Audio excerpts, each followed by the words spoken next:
All right. This is Alec. I am joined by Greer today. We have an exciting matchup today. It's going to be Rift Sharks versus SR, an undefeated team versus a very dominant team that we've seen so far. Very exciting matchup. What we are assuming are two of the best mids in the server. Going head to head. Greer, what are your thoughts on this? Take it away. I'm very excited for this matchup. I think this is one that a lot of people have been kind of waiting for all season. I think at the beginning of the season, you could kind of predict that both these teams would be near the top of the table. So it's not surprising where we are right now. As you said, Snarkify Rebellion currently undefeated. Rift Sharks is at the top of the table, but with one loss. However, I will say they're undefeated with their primary roster, which is the roster they're running tonight. So I don't know how much credence you give to the series, of the game they lost. Was a different roster. This roster has not lost yet and has looked extremely strong. And I think they match up pretty well across the board here. I think you're kind of looking at the mid lane. Maybe it's like the primary carry for both teams. Both 80 carries have insanely good performances too, though. Seems really even to me. It's hard to really pinpoint any lanes as being super favored in one direction to me. Yeah, it's really hard to kind of pinpoint either lane. Um, I think that across the map, it is teams definitely have like a lot of like emphasis on both of their mid laners. Their mid laners are strong. This is like how you want to play the game. Most of the time, it's through like your mid lane. And so I think that we also can really focus on what's behind the mid laners. And with that, a lot of time is that's going to turn out to be is the jungler. So Yep. we have Fishy on one side, Hero Stratus on the other. Yeah, and I Um, think Fishy's been playing like one of the best junglers, if not the best jungler in the server so far this season. I think he's been playing extremely well. I think him and Giraffe have kind of synergized as I think without a doubt the best mid jungle duo so far this season. They have looked absolutely dominating. Um, I think Hero, from what I've seen's been all right this season. He's had some good games, had some okay games. I think he's gonna have to really step it up because while I think Sandy and Giraffe is really close, I'd probably favor Fishy a little bit over Hero right now, and I think you would hate to see that bleed into the mid matchup. So I think Hero really needs to kind of match Fishy here for SR to be comfortable in like the mid game. yeah, I think that mid game focus is going to be a very big part of both the teams' path to victory today. One of the other things I think that really needs to be brought up because it's worth mentioning is that both top laners actually will tend to probably orient orientate themselves towards this more tank style of gameplay. We've seen Chow, he's played the Shen, the Maokai, um, a bit of the same from Kage as well, with the Maokai, of course, along with, I believe, Arsa Malphite games mixed in there. And there seems to be a willingness from like both top laners here just to like pick the tanks, play frontline for their team.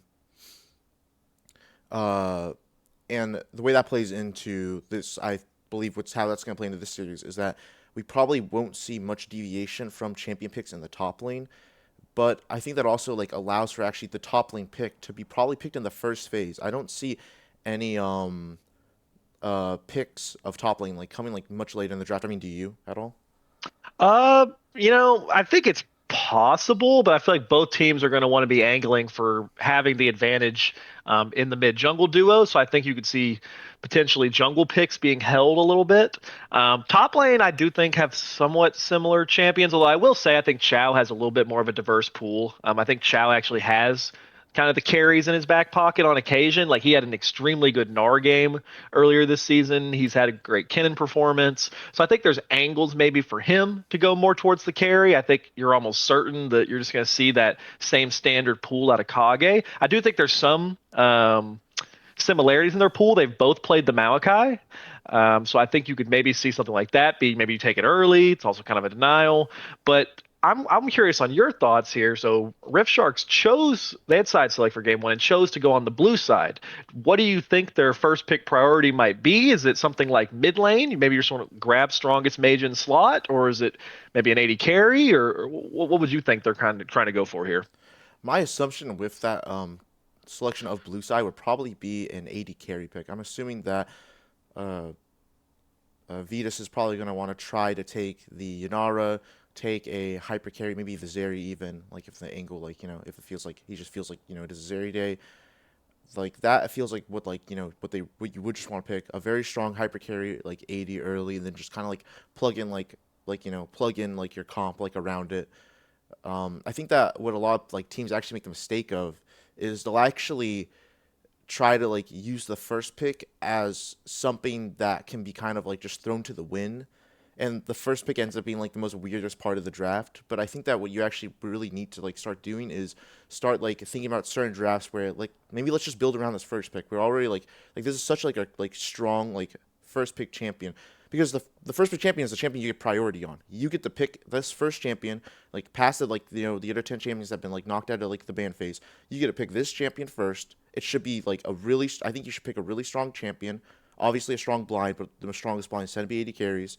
Then you kind of like plug and play like what you want, like your comp pieces around it, and then you kind of like just play from that. I think that will actually playing like for your own draft specifically rather than to deny from the enemy draft. I think that a lot of teams, and I think that like both teams know this. I think both teams have like pretty good drafting, so I'm curious to see like how that plays Yeah. out. I'm curious to see if Rift Sharks is going to be allowed to play the Nocturne Oriana combo that they've piloted to such good success so far this season. Both junglers actually have played Nocturne. I mean, Hero had a really nice Nocturne game himself. I don't believe we've seen Sandy play Oriana yet this season in team format, that is. But for Rift Sharks, they've been willing to just like take that every game it's open and used it to great success. So I'm curious if Snarkify is either going to maybe potentially try to ban one of those champions, whether you ban the Oriana to try to deny the combo, or if they look for an early Nocturne pick themselves for Hero to maybe try and prevent Rift Sharks from getting that. But we are getting right into draft right now, so these questions are going to be answered.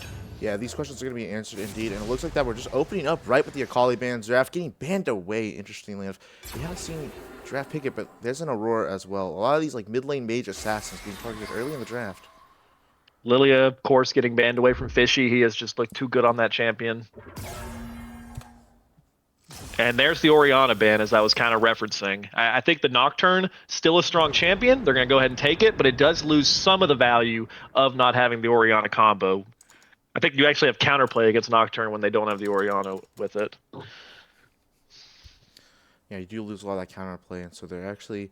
I wonder if this is just tonight, like later on picks in the draft. But no, so actually, interestingly enough,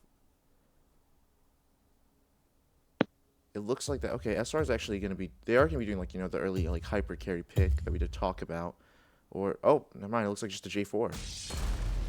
I think Hero does play a good Jarvan, and I think it's fine into Nocturne, so you don't hate that. And if they do just end up picking the Kaisa as well, they're probably just going to go for some sort of a dive comp, and I think that can make sense. Giraffe has piloted a lot of these high-range mages, and he's so hard to kill, so maybe you try to have a strategy of picking a lot of dive and really threatening him.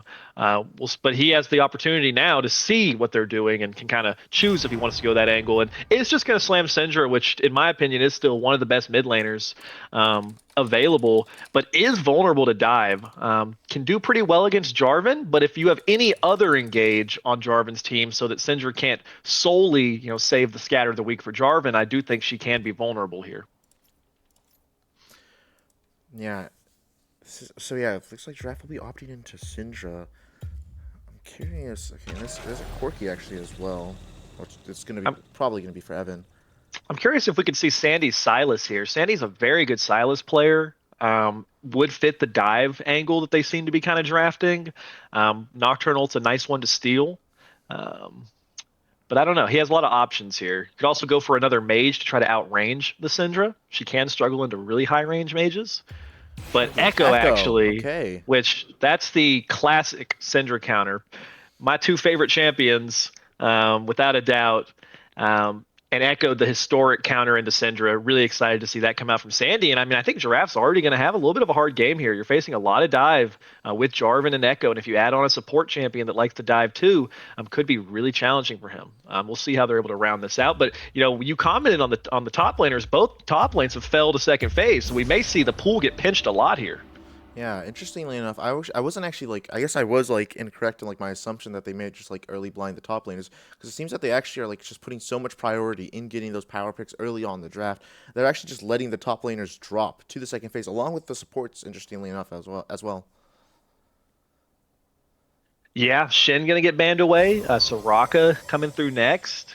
Tom Kinch. I think that makes sense. It is a good champion to try to prevent some of the dive. Frentic has looked really good on Rakan this season. I'd be curious if maybe he'd go for that. I'm not sure if that's also in Lelouch's pool. Instead, just going to take Nami, and they're going to actually give Kage the last pick.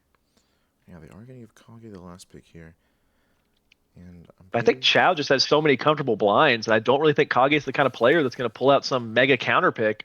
So I feel like you're just going to take a good probably tank here for Chow that's hard to punish, and you'll be pretty happy if you're Rift Sharks.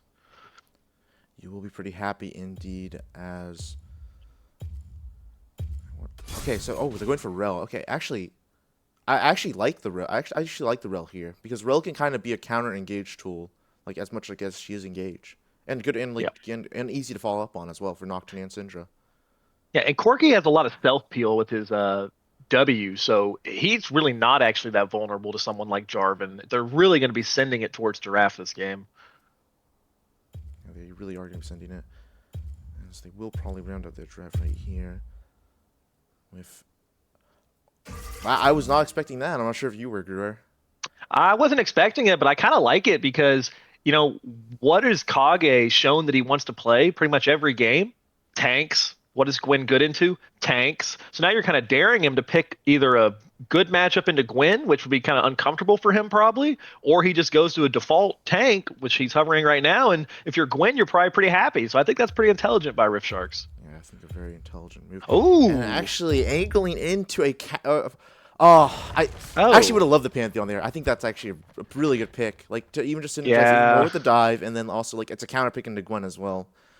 So, Yeah, I would have liked the Pantheon a lot actually, because I think it would accomplish what I was saying, which is giving multiple angles to dive onto Syndra. Because as of right now, Syndra really just has to be concerned about Echo and Jarvan, as long as you're not really at misposition for Maokai to reach you. And if that's the case, I think Jarvan's good into Syndra, but if Jarvan's the main engage, Syndra can actually counterplay him pretty effectively if you're positioning far enough away. So they're going to have to be really clean with their dives. Maybe you can find some echo flanks. But also, what I like about the Gwen is, if you went a tank top and you killed Syndra, you might start hurting for damage. If you send everything to kill Syndra, Gwen and Corki can potentially have enough damage to still run through a fight. So I don't know how you feel about the drafts overall, but I feel like both teams have good angles. Um, yeah, it's hard for me to say who I'm really favoring right now. yeah, it's hard for me as well. I think I don't really have like a true favorite here in draft. I do lean it slightly towards Rift Sharks comp due to the fact that I think this game is just almost like completely unaffected by like SR's like draft. Like it's like Kaiser I think really hates going against Gwen. I think so does like the kind of actually SR's draft like just kind of always hates going into Gwen. So I think a lot of this Yeah. game is gonna be riding on like to see like Chow's performance on it. I mean, like it's as you said before, like he has shown up on the carries before. We haven't seen him on a Gwen, so this is going to be a very interesting turn of events. Yeah, I think for SR, you're really going to need either Hero or excuse me, either Vetus or Sandy to snowball. Because you just have so much damage on the side of Rift Sharks with their four carry. It's really four carries in a rel. Whereas I feel like SR is kind of two carries. I mean, kind of Jarvan, but more like two carries, really, in my opinion. And they're both kind of low range. So you're gonna have to be really good with your team fight execution as SR, because you can't scuff and engage because there's just too much damage on Rift Sharks if you're not probably killing someone cleanly at the very start of the fight to try to grab a numbers advantage right away. Echo is a good champion here. I like the spot for him in this game, but I mean Echo's a single damage champion for the most part. Most of the time, you're damaging one character. So there's going to be a lot of weight on Vetus then to be able to carry a high DPS threshold in these team fights, or else I don't think you're going to be able to kill all the carries that Rift Sharks has. Yeah, it is really difficult. I mean, kill all the carries. Like the Corki, like has already like such high damage as well. And I think like even if you do kill the Syndra, I think the big thing about Syndra is if she gets off her like initial spell rotation, that's kind of like mission accomplished. Like you get off like your combo once like stun like multiple people and then one shot one person. Like that's like you've done your job as a Syndra. And then like if the fight like continues like to develop like like Echo, you do like just burst someone down, probably like insta kill them because of your very Yeah. balanced kit. It, it, to me, what would be huge for SR this game is if you can really get Sandy snowballing, you can side lane super effectively as the Echo. He'll have a favorable matchup into Syndra. If you get fed, you can deal with Gwen before she scales too much. Now, the counter to that is they have a Nocturne, and anytime you're against a Nocturne, it makes it hard to side lane. But if you're strong enough as the Echo, you're not actually that vulnerable to Nocturne, especially if you would have someone like Nami or Jarvan kind of hovering behind you. So to me, I think SR really needs to focus on getting Sandy ahead, whether that's through punishing Giraffe or whether that's through him trying to roam into the jungle or to a side lane to try to gain an advantage. Yeah, actually, I think that something that actually is like mentioned is like just like mid lane roams, like which I don't think anyone's talked about, but that's because like like of like the season change and like roaming definitely being lower on the list of like things that you like can do, but it still is something that is possible, and there are timers for it. But I think your roams just need to be yeah effective now. If you yeah fail the roam, I think you get punished too hard. So it yeah needs to be a good roam if it you're going needs to to do be it. yeah absolutely, like if you're not netting like if you're roaming bot lane and you don't net a kill like out of it, like even I think burning summoners like isn't enough. I think you really need to get like that 300 gold like in your pocket. Yep, I agree. I'll be curious to see what build Sandy goes for. I know he's a really big fan of the Rocket Belt, which definitely you can go on Echo. A lot of people are just kind of defaulting Dusk and Dawn every single game. I'm actually personally still of the opinion that Lichbane is really strong in the right spots.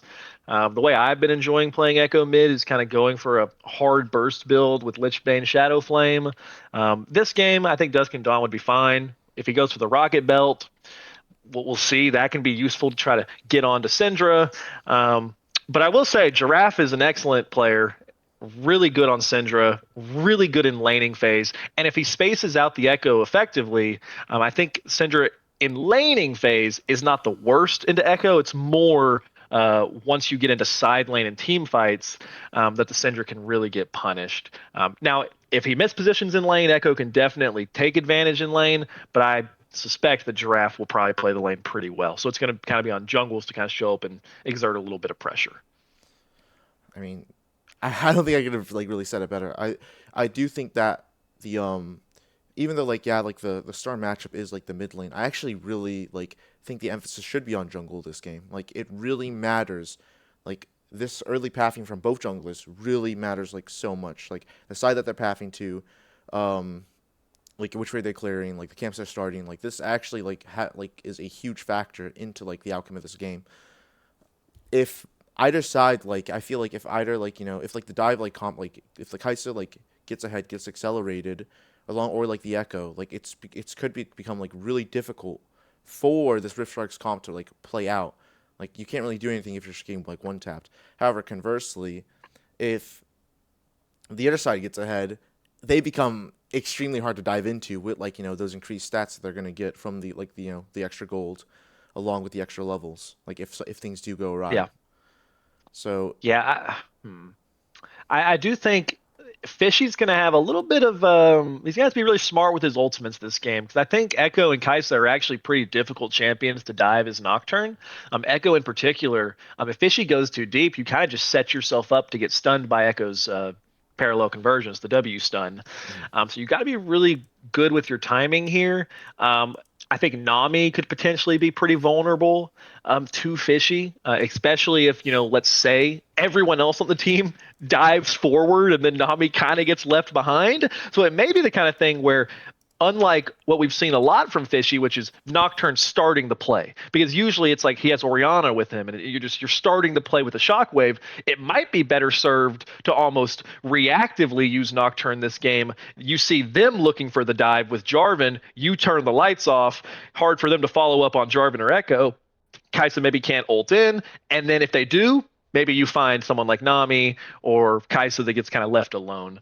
So I think we're really going to need to track Fishy's ultimate usage this game because I think May actually want to be a little more reactive than he typically has been. He's usually kind of the fight starter for this team. Yeah, he definitely tends to be that like fight starter. I mean, we've seen it like multiple times with like his like initial engages and gameplay. I will just say that we are gonna start like getting into game shortly, as it appears that we have begun to load in onto Summoner's Rift. Slowly but surely, we will get into game. As it looks like that. So from our initial like, I'm not sure if you can see, but initially, Look at all these yeah, ignites. ignites, Yeah. just ignites like, across the board. But it looks like exhaust being taken for the Rel and heal being taken on the side of the Nami. Four ignites is pretty interesting. That's a lot of fun. Syndra with Ignite is not something you see every day. Really wants to be able to fight this Echo. It took obviously the aggressive runes. I assume has Scorch as well as the Comet. Both with Ignite. This should be a really exciting early game. I think kind of all over the place. Yeah, I think it is going to be a really exciting early game. As it looks like they are trying to spend one here. Looks like they're just going for invade, trying to get afterwards down. The Echo may be able to get a Hail of Blades trade here. To get us so close. And you see Echo also going for Scorch. Really aggressive early game runes here. I like that. Already making Syndra use a health potion. Already getting the health pot out. And they're phase dive in actually. Trying to look for that extra proc to get that passive proc, but it doesn't look like he's going to get it. So close. Giraffe is hitting every single Q right now. Really important. If Sandy's not able to dodge any of those, it can really kind of keep him low enough to have trouble kind of looking for the all-in. I mean, yeah, it's like one of those things where like you really need to like try to preserve your HP bar. If Echo already all pots gone in mid. All pots gone, and same for the Giraffe, but he is a bit more healthier than the Echo, so things are going quite well. And it's another phase dive in. Time Winder comes out. Good trade. Along with Kaisa W, don't seem to connect.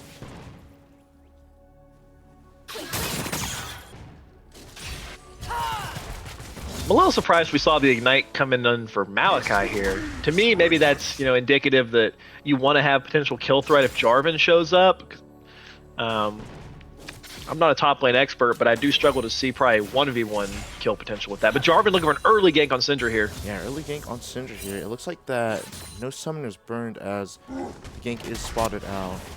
Yeah, no summoners burned. Doesn't look like much damage from it. Phase Dive comes out. Ignite actually gets popped down as both Ignites get traded in the mid lane, but looks like that both are just going to back away. A bit too risky play from either side to try to look for anything yet.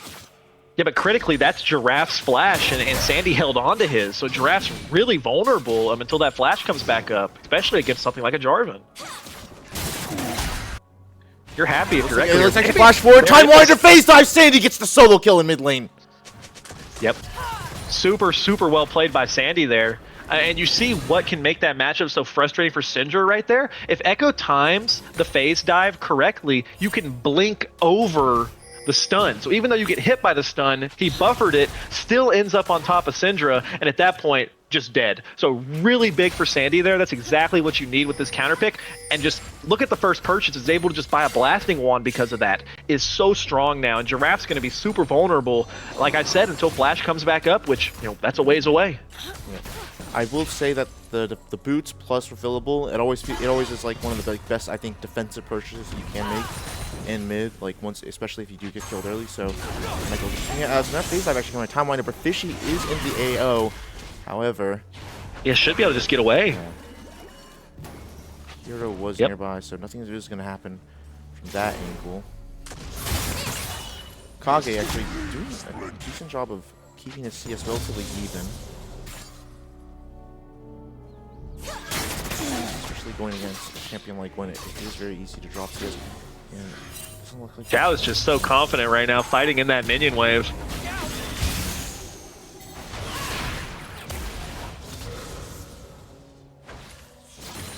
Sandy just continuing to trade really effectively. Already level 5. Very effectively. Another trade, and looks like that Chow will actually start to move the CS lead up with that wave specifically. But Kage doing a good job of not actually losing too hard in the trades himself, actually staying relatively ahead in the HP department, and notably hasn't completed a base yet. Actually going a bit far here. Ignite actually is going to get dropped onto him, and a kill might be another here. Second one in the mid lane for Sandy. He gets a kill. Chow gets a kill on the top side, but that's going to be traded right back over, and so a trade of kills on the top side, and another solo for Sandy. Really, really good stuff out of Sandy here, but yeah, I think if you're Chow, you're pretty happy with that. Has the farm lead, you do trade, but I mean, I think kill gold onto Gwen is huge. Does look like the lane actually crashed, so I don't think it's like too dire for Kage either. But yeah, Sandy here playing really well so far. I mean, that's 2 solo kills. I mean, pretty much, I think, and just playing super good. Does look to be going for the Dusk and Dawn first item since he picked up the Ruby Crystal, which not too surprising.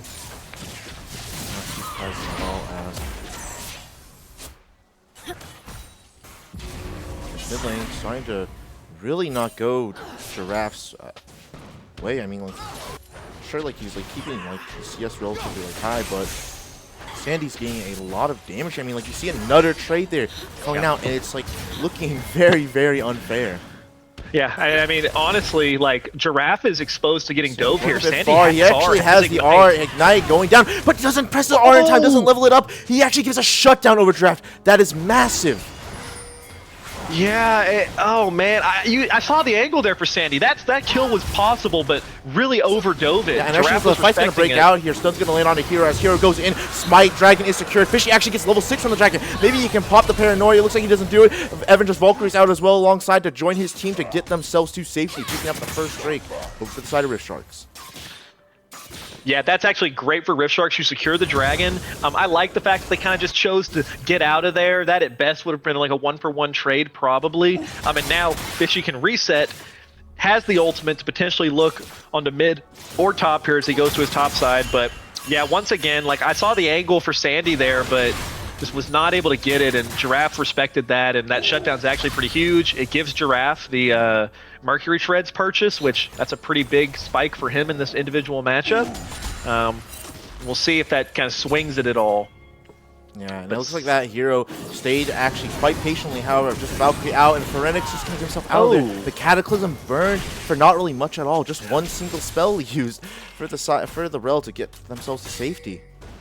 Yeah, I mean, Rel's just not really going to be a target for Cataclysm, especially if the W has not been used yet. Was able to just kind of jump out of it, no problem.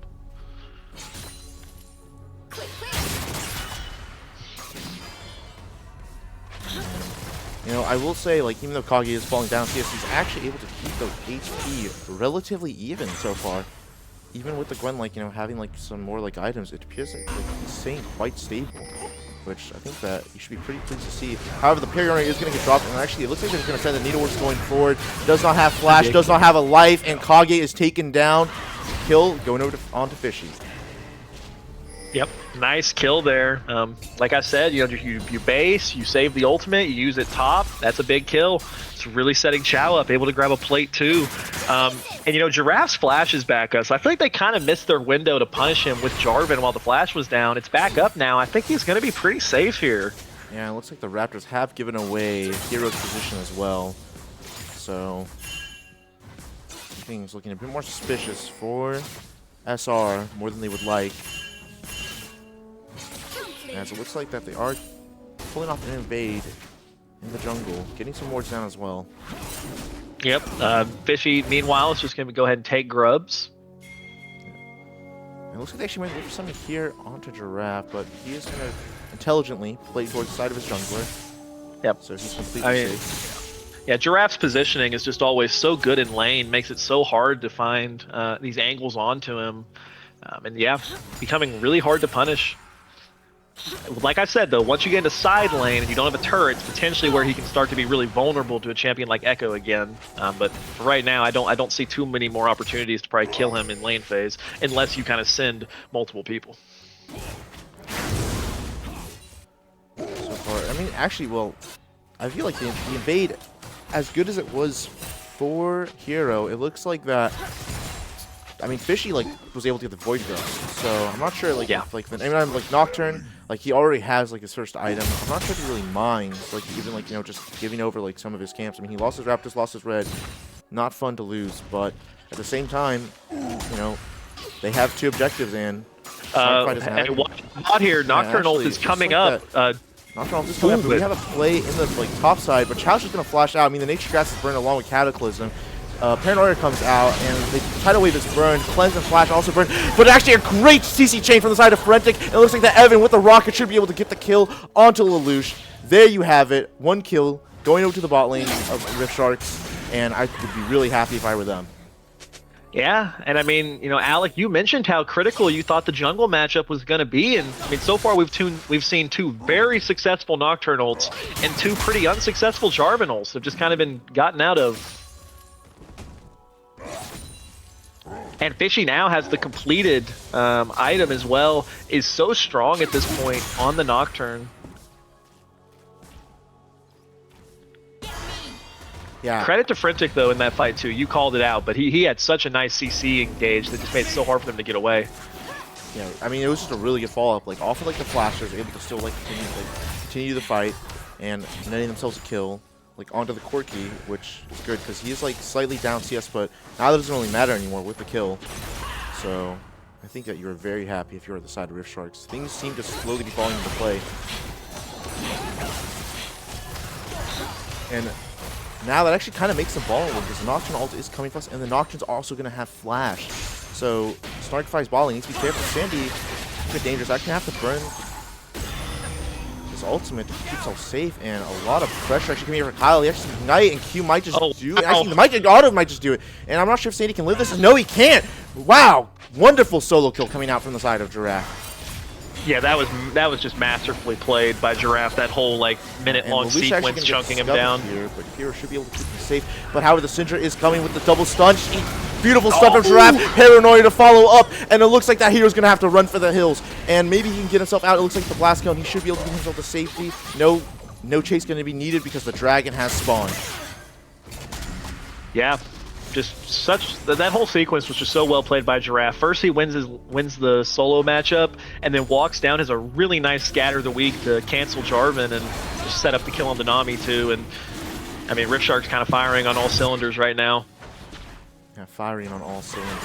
As I mean, like Giraffe was 0-2 at one point in this game, and now it's like he was. Like, now he's just like ahead, like probably substantially too. Yeah. I mean, Sandy really kind of fumbled it when he went for the tower dive. I mean, you saw the angle, but unfortunately, that was an unfortunate shutdown to give over. And since that point, the lane's kind of been in Giraffe's favor. And Sandy does critically now have the Dusk and Dawn completed. The item's build path is so bad is part of the reason I don't like building it a ton, but has it now, it's super strong once you get it completed. So we'll see if maybe that can swing it back in his favor. Might be on to Chow Flash. And they're going to get the root onto Chow as well. Cataclysm to follow up. Needlework's not going to be enough. Good damage coming out from Chow, but there's nothing that he can really do about that. A great gank actually coming out from Hero finally. Yeah, I mean, Kage set that up super nicely. Flashes in, gets the root. And, I think that's how it needs to go. Malakai's got to go before Jarvan, and really good kill there.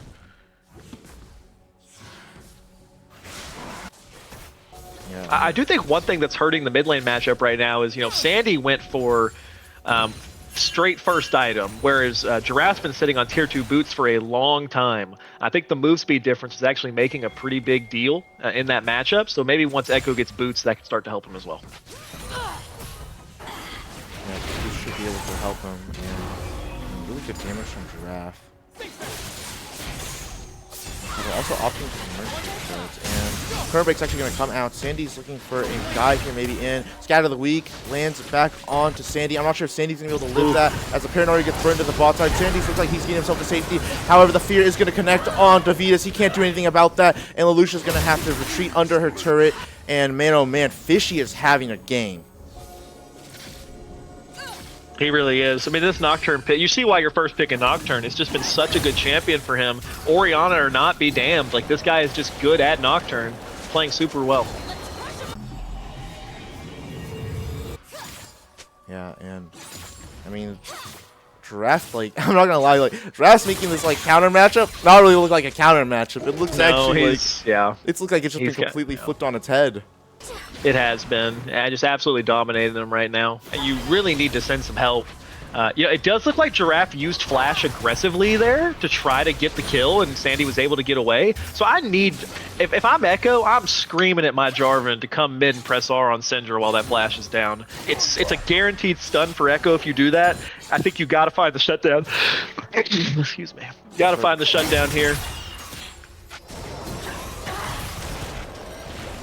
And I mean, so far it looks like that Snarkify just bleeding all across the map. Like, I mean, it's just like, even though like even top lane, like either Gwen, maybe like, you know, even its scoreboard with the Maokai, but in the CS department, 30 CS up. Yeah. Yeah, but I mean, that's kind of been the story of Kage's season. Like, he falls down a ton in CS every game, and it really doesn't seem to matter too much. A stun actually putting down here on the Vetus. The Hunt is going to get burned, but Flash Away should keep himself safe. Doesn't have the killer instinct to look for anything at all, and a really nice rocket from Evan to dissuade any future plays.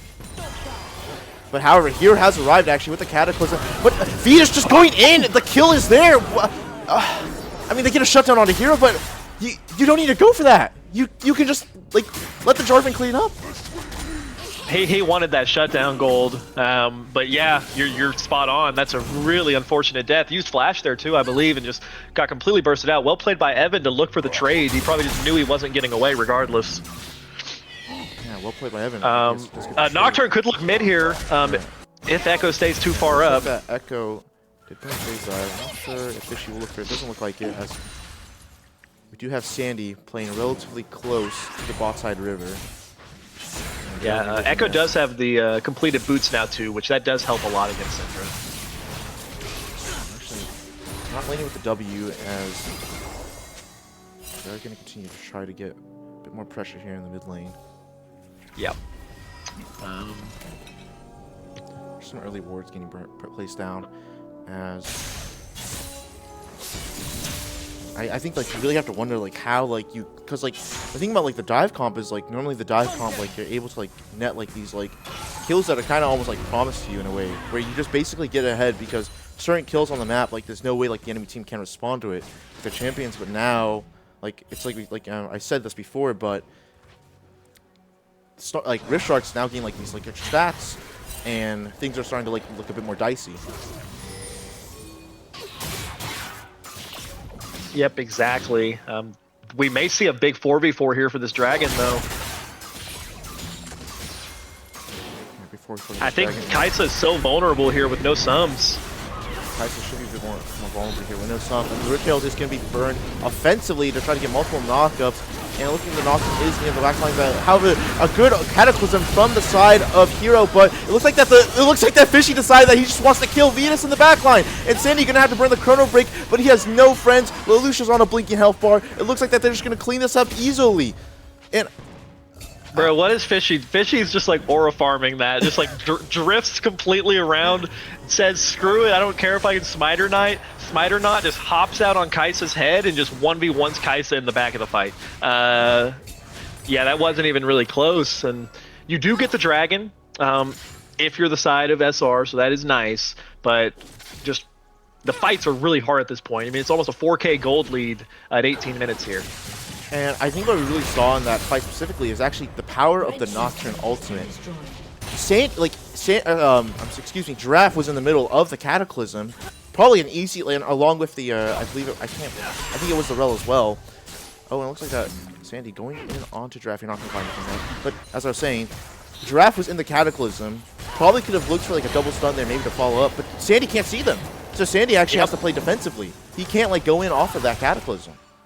Exactly what we were talking about in the pregame, is kind of using the Nocturnal reactively this time around instead of kind of offensively. Really kind of made it hard for them to follow up.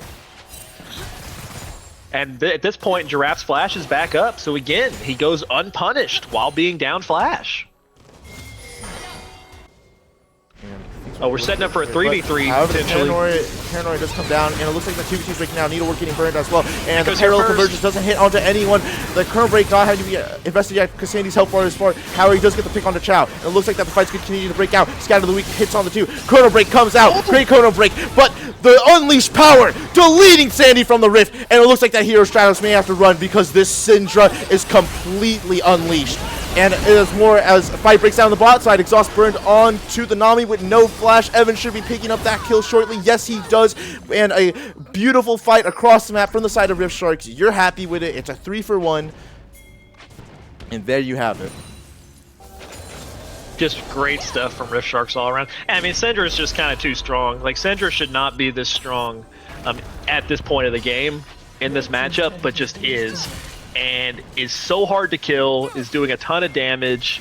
And yeah, I mean, I think any even numbers fight at this point is going to be Rift Sharks favored. So if you are Snarkify Rebellion, I think you need to try to find favored fights. But it's going to be hard to do when you have champions like Nocturne that can kind of show up on a dime's notice just so fast.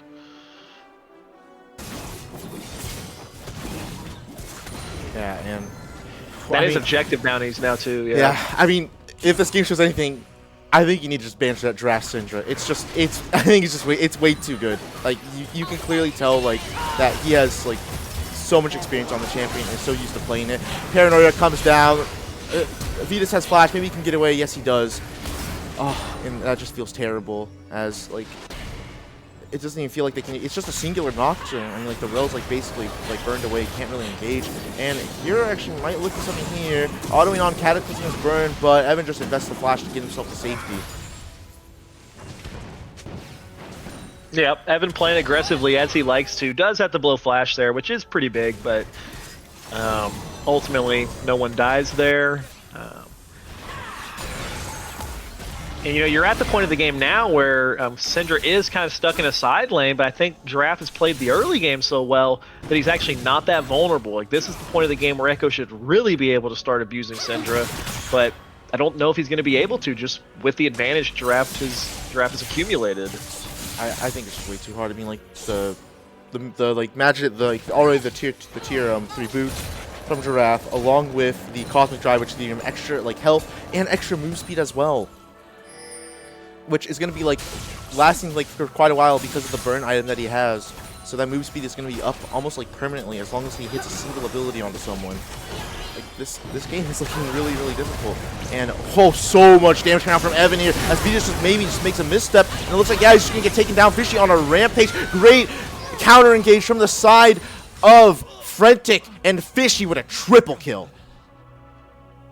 I mean, it's just a Nocturne masterclass. I mean, you see why he first picked it. 6-0-5 right now. Highest kill participation on the team. Deathless on Nocturne. Just playing super well. Playing super well and super clean. So we see that Baron is going to be started up here. I don't think there is like a realistic response from the side of Snarkify. There should be just an easy pickup. I mean, Drake has spawned as well. Maybe Snarkify can pick it up on the way out. I'm not sure. As Draft here to ward off any mishaps. I mean, like, the Echo, I'm not sure Echo has enough burst to actually outburst the Smite. I don't think he does. Not at this point. Yeah. I mean, no, it doesn't look like it at all. Chrono Break is going to get burned. I think at this point, like, you just walk yourself out to the Drake. Giraffe going to try to get there, like, early, try to push out mid-wave early.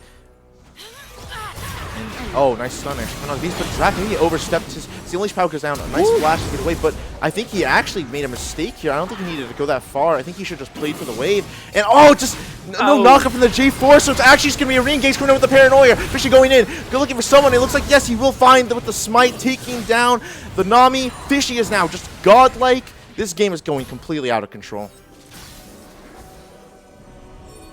Yeah, it's almost a 10k gold lead at this point. Rift Shark's just looking really strong here. Evan on 3 items. The burst damage that Corki puts out at this point of the game is also extremely high.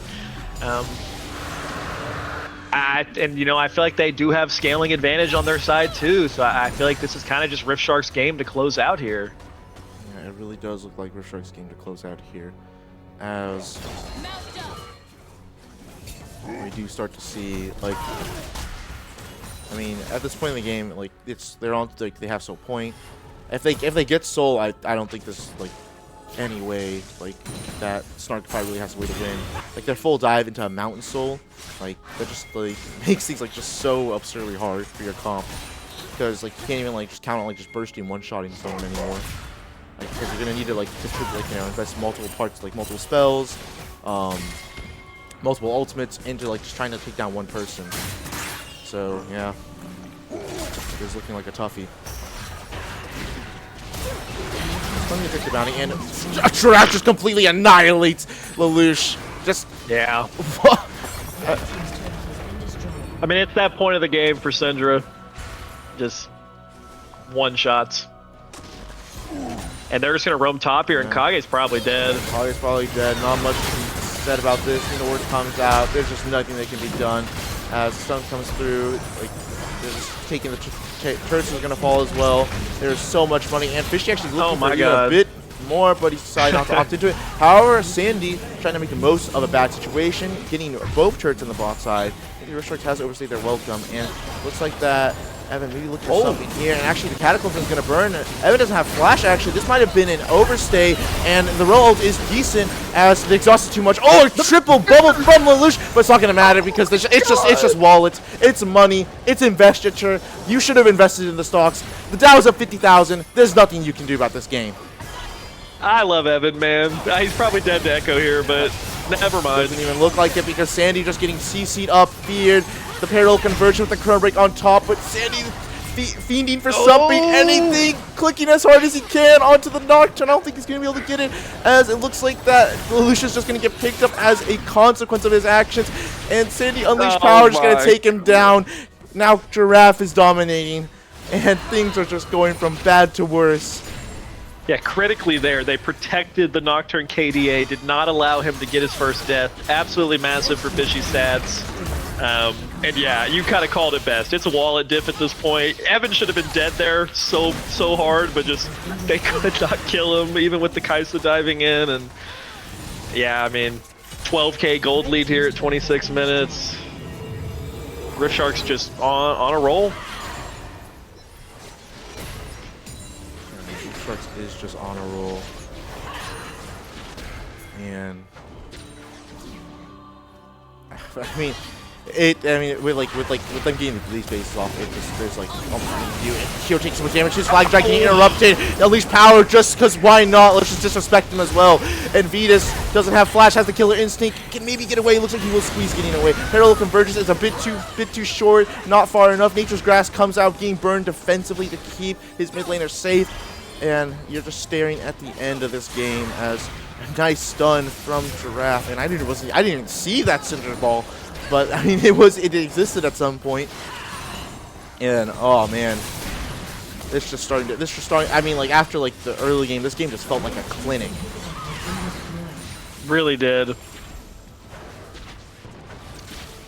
Probably may just be able to end here. I mean, Gwen is pushing bot. May just want Gwen to TP up if you're looking for the end. Maybe just end the game here as Foggy just blown up. There's so much damage from this Corki and Syndra, and they're so far ahead. And Hero trying to do something, trying to do anything. Maybe they can fight it out. Frontic is so low, and Sandy is trying everything he can do. Phase dive just to simply whack someone with a plastic stick.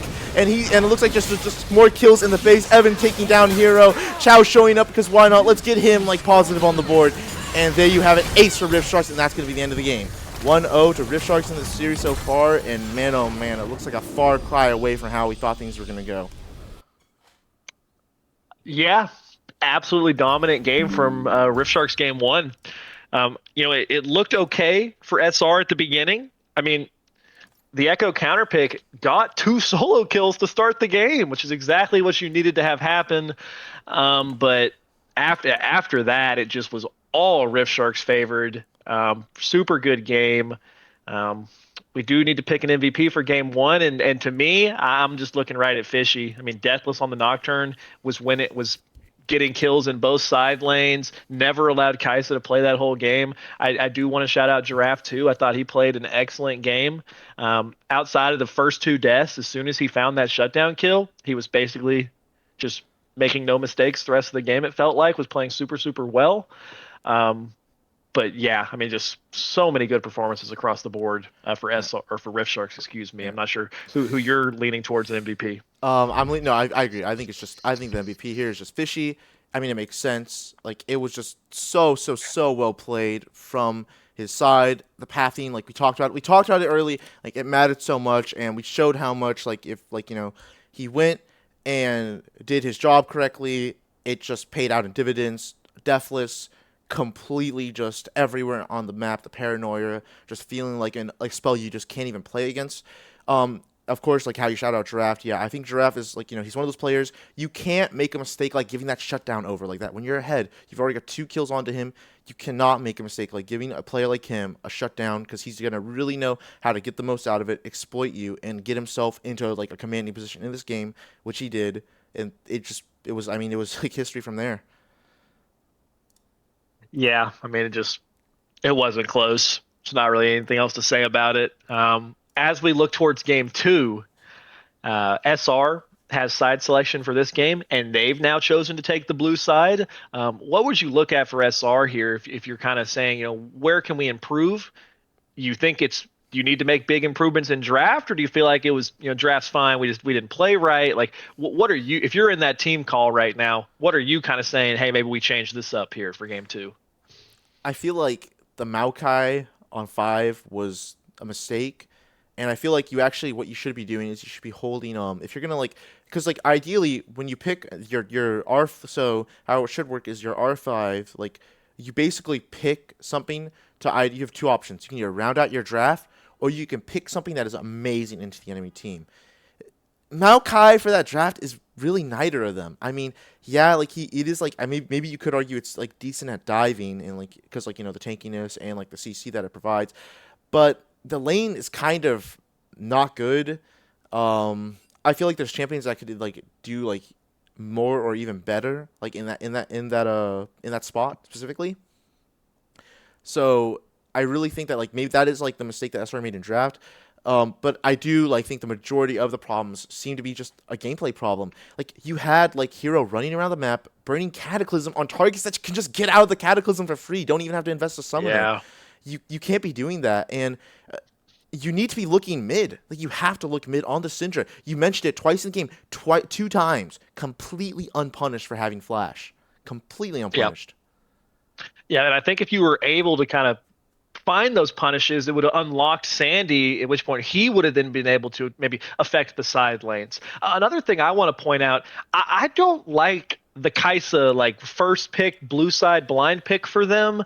I mean, I think Vetus is a good Kaisa player, but I think it's disrespectful into Evan and Frentic. I think they've been such a good bot lane that you just blind picking something like that and then pairing it with Nami, which I don't even think is like the greatest pairing.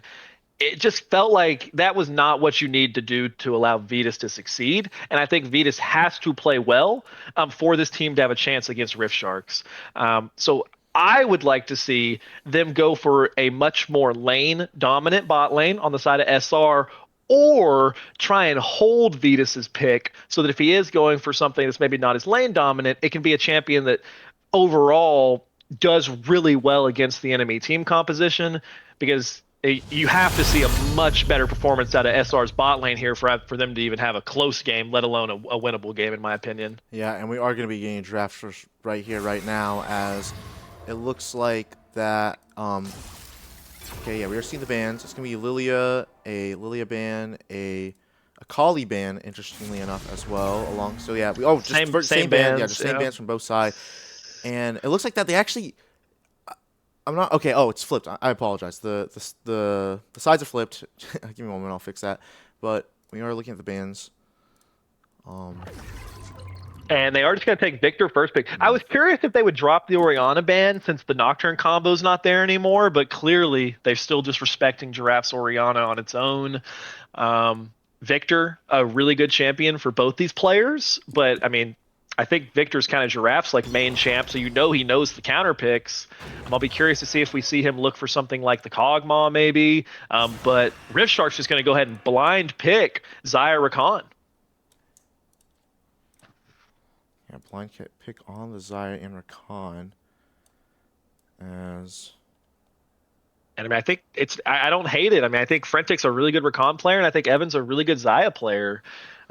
Can be a little bit weak to high range, which you already do kind of have with Victor.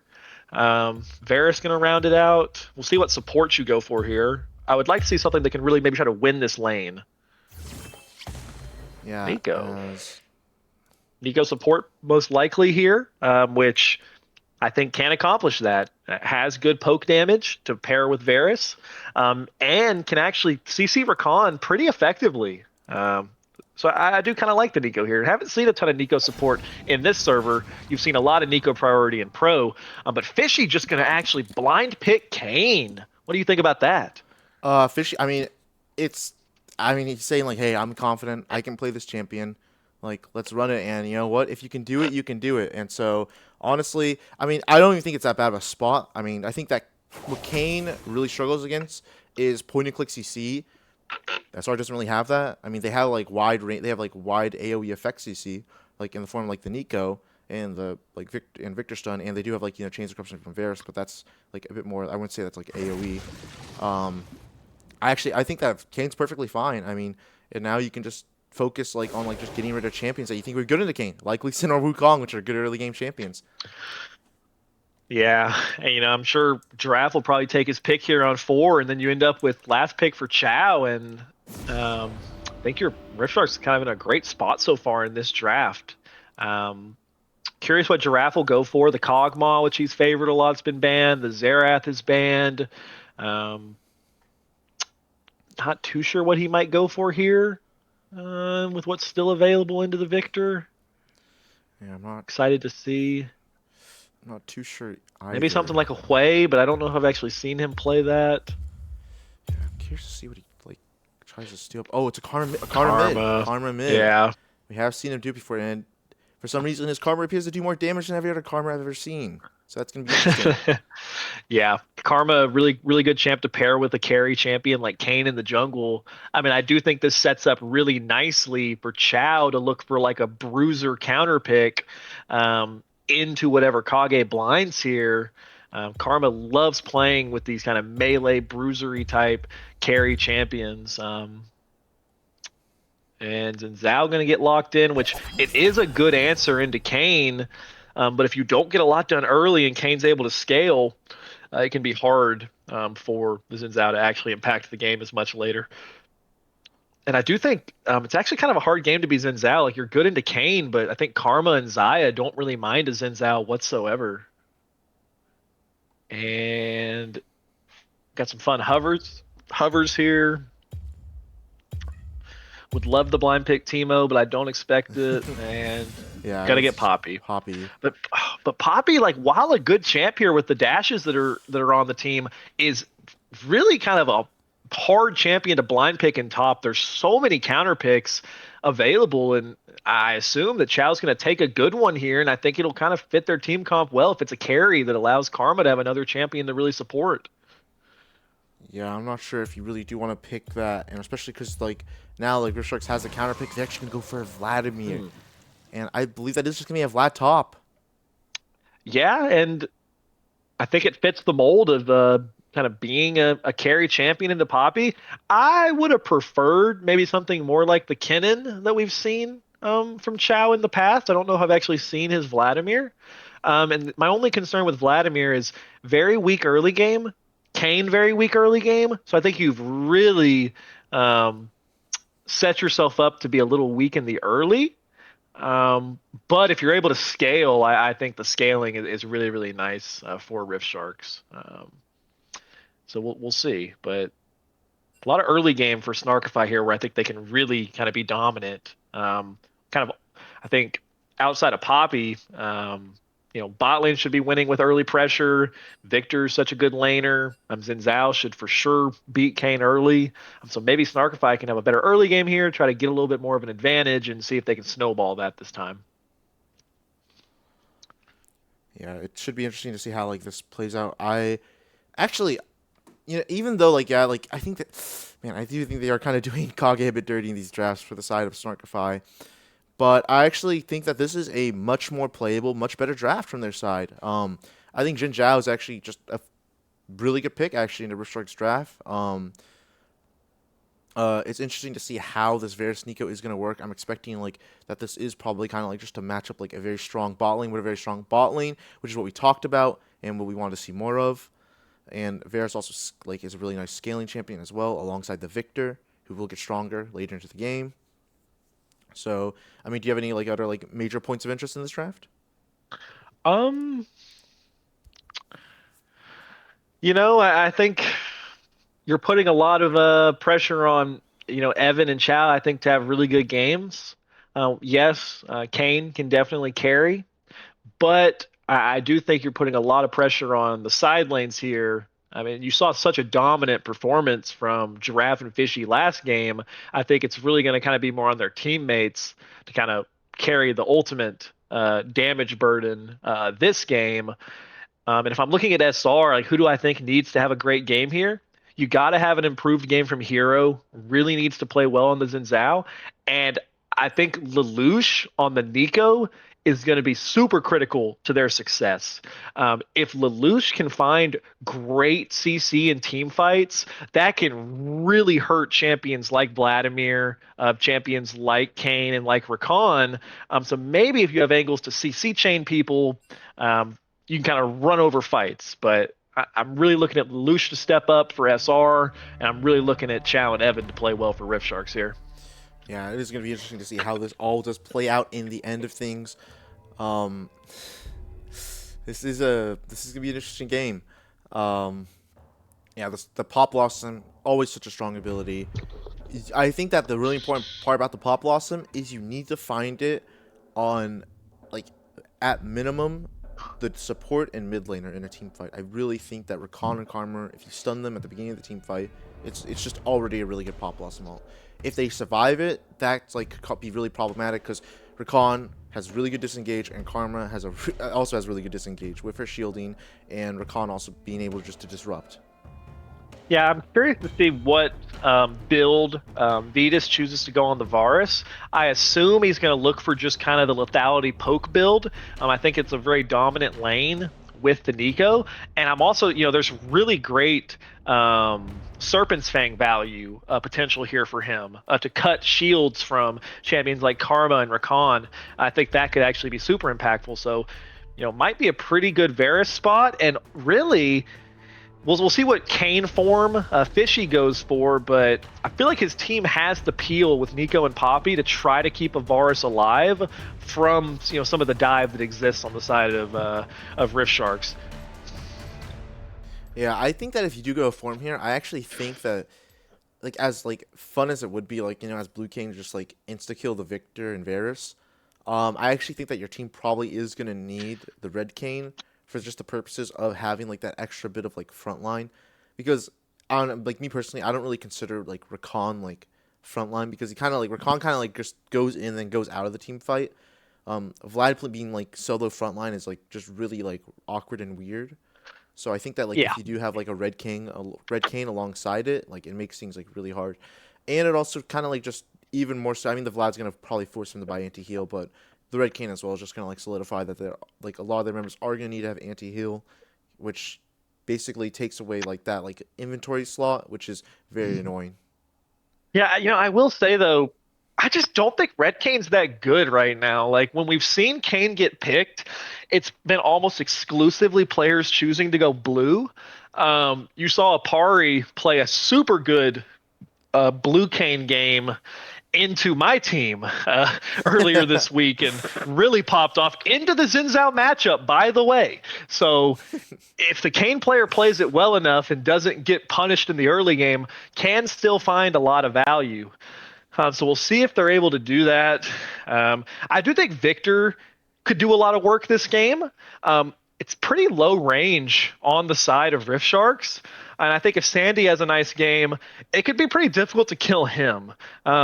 If it goes super late game, yeah, Vladimir will just kill everyone. But like in the mid game, I think Victor can actually really bother a champion like Vladimir and like Kane if they're not super fed. So um, this could be a nice game for Sandy to kind of bounce back and really show some control mage dominance himself, like we saw uh, from Giraffe last game. And what overall, like, what do you expect from Karma into Victor? I don't know if I've actually seen this matchup. Should this just be a kind of even lane? Do you think one side will be able to take advantage? What are you expecting? I actually think Karma's actually a decently strong like laner, especially when you're playing in mid lane. I mean, like I think the only reason like she's like probably not like picked in like the upper echelons is because like she generally like falls like has like a very just like weird thing where her damage is kind of all like especially in the team fights is all like put into one ability, which is really awkward and really weird to play around. But I think that like especially in the early game, she's just extremely annoying to deal with in lane because she's basically constantly sustaining with like her shield and her like and her heal on her W that she can like choose to get, and she's also just really like really annoying because her Q is actually relatively short cooldown, and you're basically almost constantly getting poked by it. And not only that, but she's gaining increased movement speed from an E, which is like she's constantly like dodging your spells and like just like autoing you the entire time. Yeah.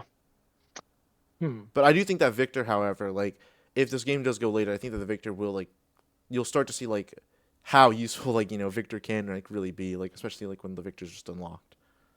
Yeah, and we do actually have Dark Harvest on Kane, so kind of indicating he's Okay. probably going to go for the blue form. Ignite top lane, both mid laners take teleport this time around.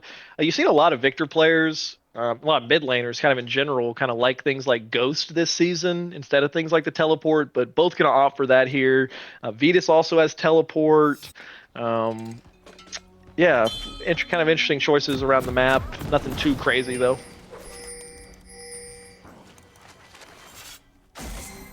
Nothing too crazy at all. As well, we will start to see. Welcome to Vetus didn't buy items here. Yeah. Oh. I'm not sure if he knows that. That's pretty awkward for the game. Good early. Yeah, good that's early auto. really That's unfortunate. really unfortunate. And, The you know, spawning. I'm not sure if he realizes it yet. yeah, with the new season, you just don't even really have the time to realize. Yeah. I mean, uh. And this is a lane you're supposed to be dominating Yeah, as the Varus. This is really unfortunate. This is really unfortunate as I mean, hopefully that doesn't like, make the game too hard to play as I'm sure they'll notice pretty quickly as soon as he autos a minion. yeah, or I guess he's going to use a Q and do this. I'm not sure if you noticed it, but you don't have any items in your inventory. You got to make yourself back to base. Yeah, unfortunate, uncharacteristic mistake, but does have to teleport at least, so can kind of cheat a base at some point. I mean, that's why he took it. Like, it just makes sense. Like, oh. Yeah, maybe. Oh boy. Oh, good. I mean, like, decent trades in the mid lane. Both sides.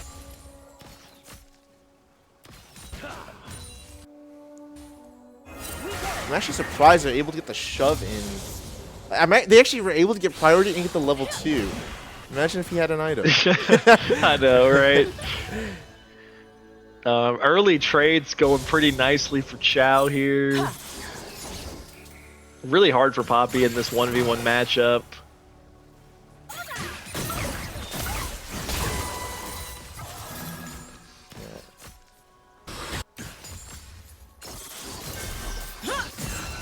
Okay, now things are not going well. As it looks like a small engage, a granted entrance does go in, lands onto Vetus, but looks like that he will just base, and I think he will finally realize that I didn't have items, as he got chunked out pretty hard from that fight. Very sneaky try with the Tangle Barbs from the side of the loop, but not able to find anything. It does get the tier, gets the starting items. End of the day, not the end of the world, but you know what? Is down Flash. Yeah, he's down Flash. As actually, they might be able to keep him in the lane here with this wave pushing in.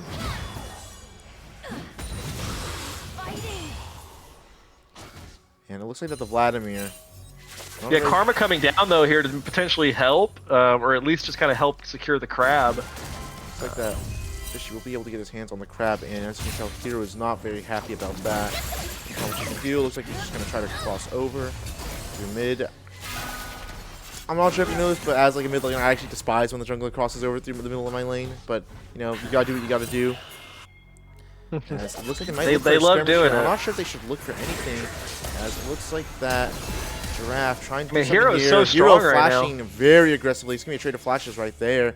I mean, flashes in, Audacious charges immediately onto the Karma. I'm not sure if Fishy should even try to do anything. Mantra Inner Flame burned onto Sandy, and I think that Fishy. This is a bit greedy. He might be taking a fight he might not be allowed to take. Might fight. Giraffe actually being really, really low, able to like keep himself safe, but Sandy might have just flashed to follow onto the Karma of that fight. Let's see if he's able to get it. And yes, he does. Flashes forward. Death Ray gets the kill onto Karma, and it looks like that the fight is continuing to break out. Ignite is burnt onto Chow. This fight is actually completely turning to the side of Snarkify, and Chow is so low already. Another Death Ray. Sandy 2 kills already, and there you have it. A complete disaster for the side of Rift Sharks. Yeah, things just did not go well at all there. That's so massive for Sandy. Just absolutely huge on a champion like Victor to get those kills early. And I mean, Fishy's just being so disrespectful there. Like, your mid laner just lost Flash. You're playing Kayn into Xin Zhao. You already got the bot crab. I know he's Kayn and he's slippery, but it's kind of funny that both his laners die for his sins there of contesting the crab, and he gets away. Yeah, I mean, he contests. I actually think that the correct play is just let him have the crab. Like, your mid laner already burned Flash. It's just way too weird to fight. Already chunked out as well. Great job from Sandy, just like landing every spell, like continuing to hit spells onto Giraffe. Giraffe entered like the river, like ramp, like got hit by another like laser, realized he was in danger, had no flash. Sandy simply chased him, took him down. Yeah. And yeah, pretty uncharacteristic death by Giraffe there too. I mean, just really should not have left his lane there. Tried to get to help his jungler, and just Sandy's on Lost Chapter with Dark Seal right now. Not sure exactly how many fragments he's at, but he's probably getting close to E upgrade already. Like, very, very good spot for the Victor. Yeah, I think he actually probably is just. I think he just ate away with it because what he gets like 20. Oh, he has it already. Yeah, he just has it. Yeah, never mind. He does. He does just have like the E upgrade. Which is, that's huge. Yeah, it's huge. It's just complete, like, you know, now he can just easily match, like, Karma, like, in any form of, like, wave clear. And actually probably outmatch her in that case.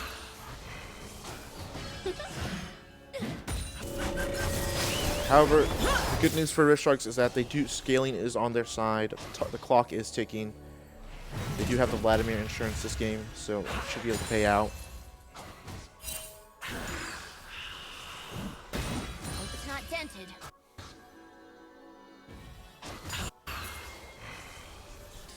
And it looks like that there is a contest here in the river as the crab is spawning. Not sure if you want to take this. It looks like the hero Stratus, however, might be running into something he might not be able to do anything about. But the Rakan goes in with the Grand Entrance and the E. And it looks like that Evan might be in a little trouble here. Evan's trying to fight it out. Tangle Barbs doesn't hit, but it doesn't look like anything else is. And it looks like the damage. And it looks like that Lulu should be able to get the kill onto Evan. Evan trying to fight a 2v1 that he can absolutely not take. And really bad mistake from him. Much better start to the game for the side of SR, kind of all around the board. This is what I was talking about. I wanted to see kind of an aggressive bot lane winning matchup for the side of SR, and they're playing it really well so far, even despite the fact, as we said, that Varus started without items. He's in such a comfortable position now, has a nice farm lead too. Has a nice farm lead, and NF doesn't quite connect on to Sandy. As this lane actually, I mean, I don't think we can really judge the picks because like the Victor got 2 kills so early on, so he's just being completely got accelerated for basically completely free, and now I think this is like, you know, this is one of those games where like Sandy should be able to like start to do a lot of work. Yeah, I mean, Victor getting that much of an advantage early is really illegal. And if you are, every Victor player's had that happen before, and it's just such a nice feeling. Makes scaling into the mid game so simple. And you know, it isn't always good to like take away, you know, people's champions, but I think in this spot it is like taking away the Victor from Giraffe, so he can't play it later on. It's pretty good. I mean, yeah, Sandy's a very good Victor player in his own right. Has had great performances on it too. But so yeah, and with Fearless Draft, as you mentioned, it's a denial from Giraffe if you get to a game 3. Clinic. Come there. As we'll figure hero, the priority, gonna probably be able to take. Or it looks like he just won't take one, I guess. As it looks like that. Kane. Actually, it looks like that a fight is brewing here in mid lane. Inner Flame Mantra burn as it looks like the flash forward, but guess what? Lelouch has arrived. Pop Blossom in the air. Tangle Bars. Beautiful play from the support of SR. And it looks like that the Umbral Trespass is not going to do anything because the arrow will pierce through Fishy's heart and he is skewered up and put on a kebab. You never expect the AD carry to teleport mid for a 9-minute skirmish, but that's exactly what happened. And yeah, but you called it out. That was a massive play by Lelouch with the ultimate right to there. Here he has a better call available. Is going to use it. Blade Call might be able to burn. Cleanse is getting burned, but I'm not sure Evan can do anything here. He's just getting autoed down. Doesn't have the E cooldown to do anything, and there gives a kill over to the side of SR. They're 6-0 in this game, and things are just looking up. Yeah, look at all SR right now. What a nice bounce back from them after game 1. And I mentioned it, like Lelouch had to have a good game on this pick, and so far is playing an exceptional game. Yeah, playing an exceptional game, and man oh man, things are just not looking very well at all for the side of Rift Sharks, as slowly but surely they are like getting themselves to a 3K gold lead. What you can. And it looks like that some Hemomancy coming out from Chow, but I'm not sure if he's going to be able to really get anything off the Hemo Plague. I mean, that's just an ultimate gone from the Vlad. I mean, relatively short cooldown should be fine, but And I mean, Chow has generated the CS lead that we've kind of consistently seen players do into Kage, but I mean, I think this is the kind of game we're more accustomed to, where he's on a tank. If he falls down to CS, it's not the end of the world, and we'll just need to monitor Poppy's impact in the fights. But I mean, with how strong your carries already are, if Poppy can just stand on top of Victor or Varus with W available and really stuff a Rakan or Kane engaged, that's really all you're going to need from him. Should be all you need. And things are getting dangerous. The Grand Entrance goes in, but Chain of Corruption comes out, and the Pop Blossom is coming on top. It looks like they bit off a bit more than they can chew. Boom. And yes, they have, but maybe not, as the Quickness gets burned, and Frennick living barely on a ticking health bar, and the arrow comes out with another kill going over onto Vetus, as it looks like that Giraffe is looking for the Varus along with Fishy as well. Can he get himself to safety? No, it doesn't look like he will be able to. Easy kill, huge shutdown onto the Kane. Yeah, that's actually massive for the Kane. Get some blue essence form there too. Big shutdown. I mean, actually, Fishy going to be canceled on his base, and it looks like that he does have the Umbral Trespass available, but he doesn't have any flash available. The Chaos Storm gets burned. The Crescent Guard does as well. A Dace Charge to finish him off. Great stuff out of Hero, and I mean, this is what you want to see when you have the Xin Zhao into the Kane. Finds him there in his jungle, and just a nice punish. Really nice punish, and if you are like the Kane, you really want to get to your evolve. I don't think he has a fight yet, but Lelouch going for a great play with the Tangle Bars. Giraffe wasn't expecting it at all. You didn't count the minions, and it looks like that he's just going to be falling down shortly. There it is, the Death Ray to finish him off. A great play. I mean, Lelouch is just having herself a game. Really is. Hero play comes out. I'm not sure if Chow should be looking for this. Ignite was popped onto him. Very, very, very dangerous and very close. As it looks like Keeper Verdict also got burned there for some reason. I'm not quite sure what that was burned on. I think he was probably looking for the kill, like with how low Chow was. The Keeper's Verdict damage. Dash forward, but it's gonna freeze. The Kane's gonna freeze for like 1 second, and it looks like that he'll get away. Hey, that was for flash. Yeah, but Blue Kane has an angle here potentially on the Poppy. Yeah, Blue Kane does have the angle here, as the Chemtech Drake is going to be slain by the side of Snarkify, but the Poppy W coming out, but not going to really do that much as Fishy gets another kill. However, FDS has arrived, and he is looking to take down some people. Umbral Trespass going through, but the W misses out. Maybe Fishy can Shadow Step himself to safety. He flashes away, and there's the Shadow Step, getting himself out of there. It looks like that Sandy's not going to be able to take him down as he gets himself to safety, or he's just continuing to chase because Sandy maybe thinks he can pick off him more than he can chew. As Chow might get found out here, but the Death Ray doesn't look like he gets to the base off. Fishy still playing with his food, and it looks like that he should be able to stay put. The audacious charge, really nice play from Hero, as it looks like that Giraffe gonna be taken down. One more knockup, Crescent Guard. Hero is just on a killing spree this game. Hero strikes back, playing a really great game so far, and I mean, Giraffe sitting at 0-4 on the Karma is not what I expected. Yeah, not what anyone would have expected in this game. And I think at this point, like, I think you really need to yeah, the Karma can be good, but it's not good when your team is just kind of just losing across the map, and your lane opponent's just so strong. But it looks like another Pop Blossom coming in, and it looks like that Frenetic Howard just will be able to dash himself, get himself to safety. Evan stepping forward, but they're not going to for that fight, especially against a Poke Varus. Howard and mid lane taken. The Void Grubs actually aren't going over, so she does collect them. I'm unsure how Rift Sharks can climb themselves out of this hole as things continue to look a bit more confusing for them. Yeah, I mean, objective bounties is on their side. I mean, we've kind of seen back-to-back games where one team just takes a massive early game advantage. I do think that Rift Sharks has a little more scaling on their side than SR did last game, but you're a long way away from before Vladimir starts just threatening to carry himself. It looks like that he actually might be in their trouble here. It looks like that Hero's on the way with Vetus trailing behind, and I'm not sure if Chow's going to be able to get himself to safety here. He has the Hemo Plague.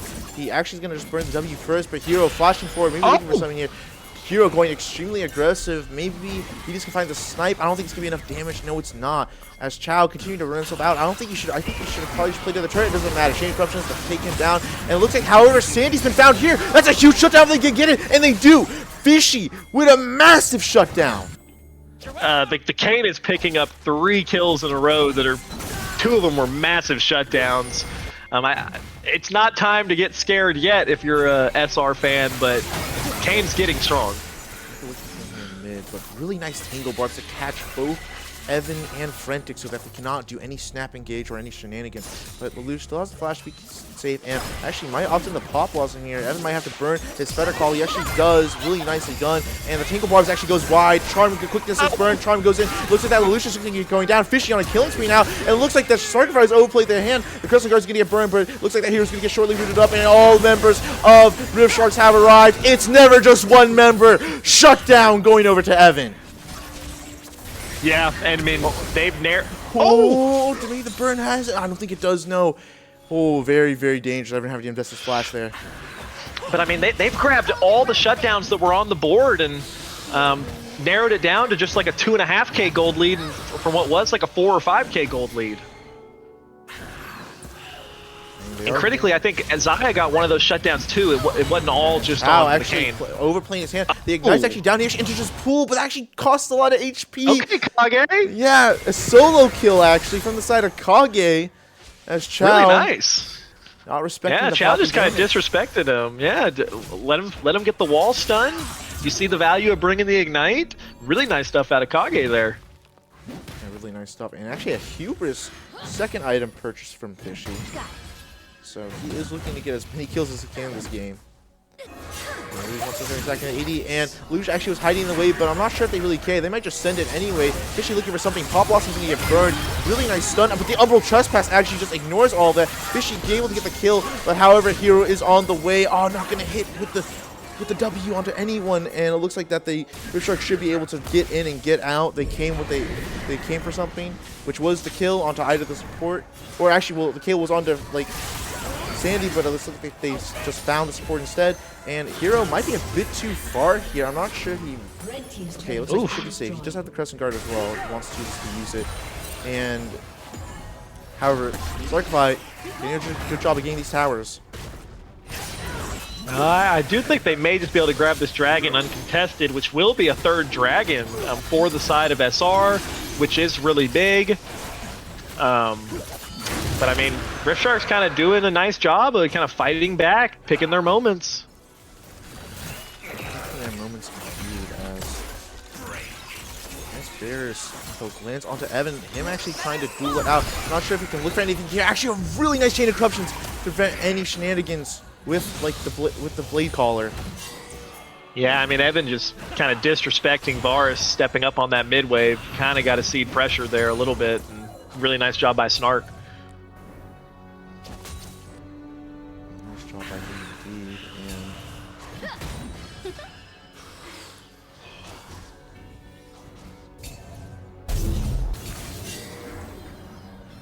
And Rift Shark is poking and prodding, trying to find a way back into this game.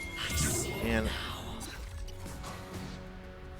you know, I think that if you're any team and you're down gold, I think you'd want to be Rift Sharks a lot of the time, because if you always time to seeing ways to get back in, as Fishy can stun up against the wall, but he should be able to get himself to safety. As Snarkify just keeping control, trying to prevent any shenanigans from the Kane, any silly flanks. And, you know, the Victor still really strong at this point. I mean, level 14 to the level 12 Karma.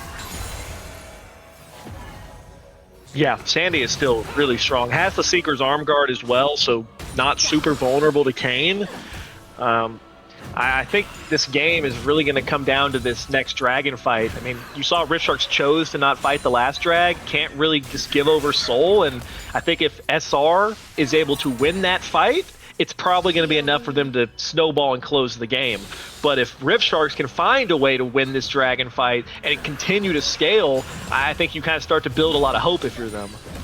Yeah, and a critical thing for getting this this dragon, it's an Infernal Soul. I mean, it's really good. Like, you have the Victor, Bear's poke, like a really strong poke, and the Nico, you know, building AP as well. So like, you will feel like a lot of those Nico Qs if you do get hit by them, and you can stand them there. Man, Hog's doing a really good job here. Actually, yeah, you know, able to like continuously trade the HP bar. Yeah, I mean, the Kanik, Rooker, and Poppy is just kind of working Vladimir right now. It looks like an audacious charge, and I'm not sure if Hero thing have them. It looks like no, it hasn't. As Draft might be in a bit of trouble here. It doesn't look like he is. And the slows are so annoying from the Karma Qs, though.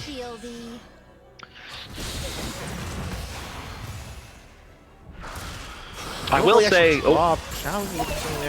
as it is an open lane, you can see the running down. Fishy also like trying to help, but it looks like that a flash in there should be able to like make sure that Fetty is taken down. Topside battle is still happening. Crescent Guard to keep Hero safe, as it looks like that Hage, yes, is going to get taken down by Fishy, who is unstoppable now. Yeah, and Fishy grabbing those hubris stacks is getting pretty strong. Critically, Varus and Victor will have their flashes available for this next fight. Evan just with like the audacious charge with the arrow combo, just instantly killed. And it looks like this mid-tier 2 is going to get taken down. I mean, yeah, Fishy can't really do anything. Not strong enough. And minute 30 until Soul. Yeah, it looks like the Chaos Storm's going to get burned out. A fight actually brewing down here in the bot side. The Chaos Storm is really strong, but with the movement speed, it looks like Giraffe should be able to keep himself safe. The last ultimate didn't seem to tick for some reason, and it looks like that Fishy is following up, but the W doesn't quite hit it. But in the Ignite, will trespass, but the Zonia is getting burned as a double TP comes in, and it looks like that Rift Sharks might be in a bit of trouble here. Hero is able to slay Giraffe, and it looks like that multiple members of Snarkify have arrived. They are looking for this Kane. The chain of corruptions gets burned down. It should just be a simple Q. Oh, but the QW doesn't hit. And Fishy actually getting himself maybe to safety here. I'm not sure. He has to try to, like, does he have enough move speed? No, I don't think he does. But the Shadow Step he's burning out. He's trying to walk into the mid lane. Maybe he can get something here. But no, I think Fishy's just safe actually at the end of that play. Double TP invested. How insane is Kane, man, just to get away there. And that was Snark Venus, flashing aggressively with his ultimate there to try to pick off the Kane. Kane does not die. Varus will be without flash now at this critical soul fight. This critical soul fight is Sandy does complete the Zonyas though, so will have stasis available again despite using it there. I mean, Okage actually walking in here. Wait, Moppy, welcome. I mean, Grand Entrance doesn't quite connect on anyone, and Vita's still looking for some of this poke. I mean, this Drake is going to just be the game, pretty much, as it looks like slowly but surely everyone is here. It might be Super Smash Bros. Roster, and some good poke coming out from the side of Karma, but nothing really hasn't happened yet. No ultimates really burned. Watch Frentic in this fight. Yeah, Frentic, you have to watch him. He does have the quickness available to him with the flash as well. Maybe you can look for a combo here. The Zonias, however, completed for Sandy. I'm not sure if they can know that yet. And it looks like that Frentic with the blast going over the wall. Maybe you can look for something here. And Fishy fishing for more W's with damage. And it looks like that, yes, the quickness is burned. But guess what? He's going to be denied. With so many ultimates burned to try to prevent Frentic from doing anything. But he's still killed immediately. Hero plate goes down. Chao's getting so much damage out. It looks like Hero's taking it down. Actually, it's a shutdown for Fishy. Fishy continue trying to go into this fight. Knocked away is the Vladimir, which is huge with the fight. Evan still trying to do everything that he can. However, both junglers dead. Maybe that the play can happen here. Giraffe still trying to kite it out. Evan alongside him as well. Chao trying to march himself into it, but he's just too far. The keeper's verdict was way too good, and it looks like that Snarkify should be able to do something here. Chao, can he do it? No, he can't. And it looks like that he's going in with the W. You can't really get it. No. Sandy on a killing spree, stepping forward. It looks like that Giraffe, it's up to him. Can he do anything with the damage? The zone is primed perfectly to dodge out the Mantra Q, and it's a big team fight victory for Snarkify, and it's going to be the soul as well. What a cool fight and an expert cast by you there. I think Fishy did everything he possibly could have, but really nice wall stun by Kage to finally shut this Kane down, and a really nice ultimate keeper's verdict to get Vladimir out of the fight. I thought Kage was huge in that fight, and just Sandy and Vetus just stayed alive, pumping damage, and Soul is pretty huge, and objective bounties are back on. They've extended the gold lead back to over 5K. I think SR's gotten what they needed through that fight to ideally be able to close this game out pretty quickly. I bet we'll see them look for the Baron pretty soon. I bet we'll maybe look for something here on Sandy, but no, he's not going to look for anything at all. As Giraffe might be in trouble here, actually. It looks like Hero will opt to chase him, but there is a turret there. I'm not sure if he can really look for anything here. Giraffe not really expecting that the Xinjiao would just march straight at him, and he does knock him up with a 3-challenge strike, and it looks like that the Pop Blossom will actually nick Frentic, but he does have another dash to keep himself safe, and Hero continuing the march, and Kage coming in to sweep the Karma off her feet and take her down. With so much pressure across the I mean, Evan, however, still hitting that mid lane turret. But man, I think Snarkify should have this game. I mean, I think the poke is just going to be way too much. I mean, this Victor and Bears are already so strong as well, and just Infernal Soul on top does so much damage. I mean, Fishy may be able to find a steal here, but I think it's going to be so difficult with Kage. They aren't clearing out the vision, though, so Fishy does have information on the health, has flash available. A steal would be massive for their chance in this game. Yeah, someone needs to check for the Kane. No one has checked for the Kane, but maybe Fishy can steal it. No! Oh, so close, but instantly killing him before he can do anything. Ooh, nice job by Kage there. Finds the stun, but that was a little closer than you wanted it to be, but no harm, no foul. They secure the Baron, absolutely massive, and it's going to be so difficult for the side of Rift Sharks to wave clear these Baron waves against the poke that Victor, Varus, and Nico are all providing. Should be... I think it's going to be really hard for Rift Sharks to do anything against this. I mean, the Xayah is like 3 items now, but the Varus is 4, and you're gonna just have so much damage coming out from the side of Snarkify with this Victor Varus combo. Evan, I think Evan might have discarded. Oh, he DC. That's so tragic. I think to see. Oh, that is a bummer actually. Yeah, you do hate to see that. Unfortunate. You know, unfortunate that is what occurs. At least it's, I will say, all things considered, we don't have the ability to rewind or anything like that, but it's not like it's an even game. I don't think that's too much of a difference on how the game's going to shake out, but that is just really disappointing. You do hate to see that. 40 seconds is a massive death timer with Baron waves pushing too. It's super duper disappointing to see that he just, that really does suck. I mean, I do agree. If I'm being very honest, I think this game is completely over. I don't think that there's any way that you're going to be able to beat this siege. I think the poke's just going to be way too hard. I mean, Karma can't even mitigate it with the shield she's giving. She's full AP. She doesn't have the heal shield power to really negate anything from their side. in terms of poke. They don't really have that great of anti-siege as well. It's really hard for them to hit the wave. They can only really hit it realistically with Karma abilities and like King W, if I'm being like entirely honest. So yeah, I think you're spot on. I don't think that there is much to be done here.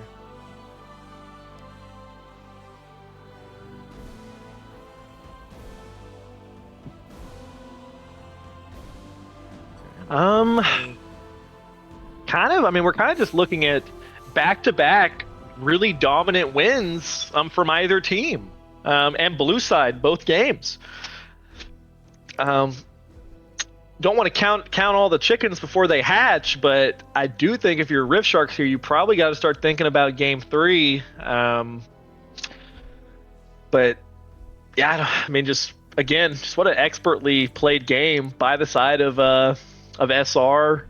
And I'm just happy to see kind of what I called out kind of work so well, which was picking a dominant bottom lane. And you've kind of seen now both teams on red side took their AD carry like as first pick on red side and have gotten absolutely punished in the game. Like Kaisa for SR last game got super hard punished. Xayah this game has been super hard punished. So as we head towards what's most likely going to be a Game 3, I'll be curious to see whichever team's on that red side and has to take their AD carry first, can they try to pick something that's maybe a little more stable? Because you're seeing, I mean, mid lane's been huge too, don't get me wrong, but you're seeing, both teams just have a bottom lane that's just not really able to do anything in a game. Yeah, man. All these games don't really even feel like. I mean, to be fair, like, props to like Vitas game. He is 717, but I feel like this game has just all been. I actually feel like it's just all been Sandy though. Like, I don't know. I feel like Vitas has played so. Actually, I feel like I don't know. I also feel like Lucius also just had an exceptional game so far. It's really hard. Yeah, I think Sandy. Yeah, Sandy's played excellent, but I don't want to take away from Vitas and Lelouch at all. I think they absolutely won their 2v2 on their own and have really carried that through. Found picks on Evan in the mid lane, not counting the time he was just AFK, but also just like on the mid wave. I mean, really, it's across the board. Great stuff from everyone on SR. I mean, you saw Kage get a solo kill, playing his lane well. I think Hero has been everything you would want out of the Xin Zhao. I mean, you got to remember, Sandy got 2 early kills in large part from the pressure the Hero put at that crab fight. Burn Giraffe's flash, gets Fishy to stick around, and then as soon as Sandy got those first 2 kills, he's kind of just been off to the races.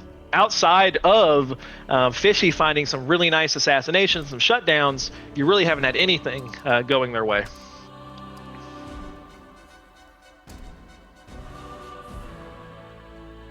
Okay, it looks like that probably will be getting into game shortly. It appears that they might have resolved the PC issue. I'm not sure if Evan has. Okay, Evan has reconnected, so slowly but surely we will probably get back into game.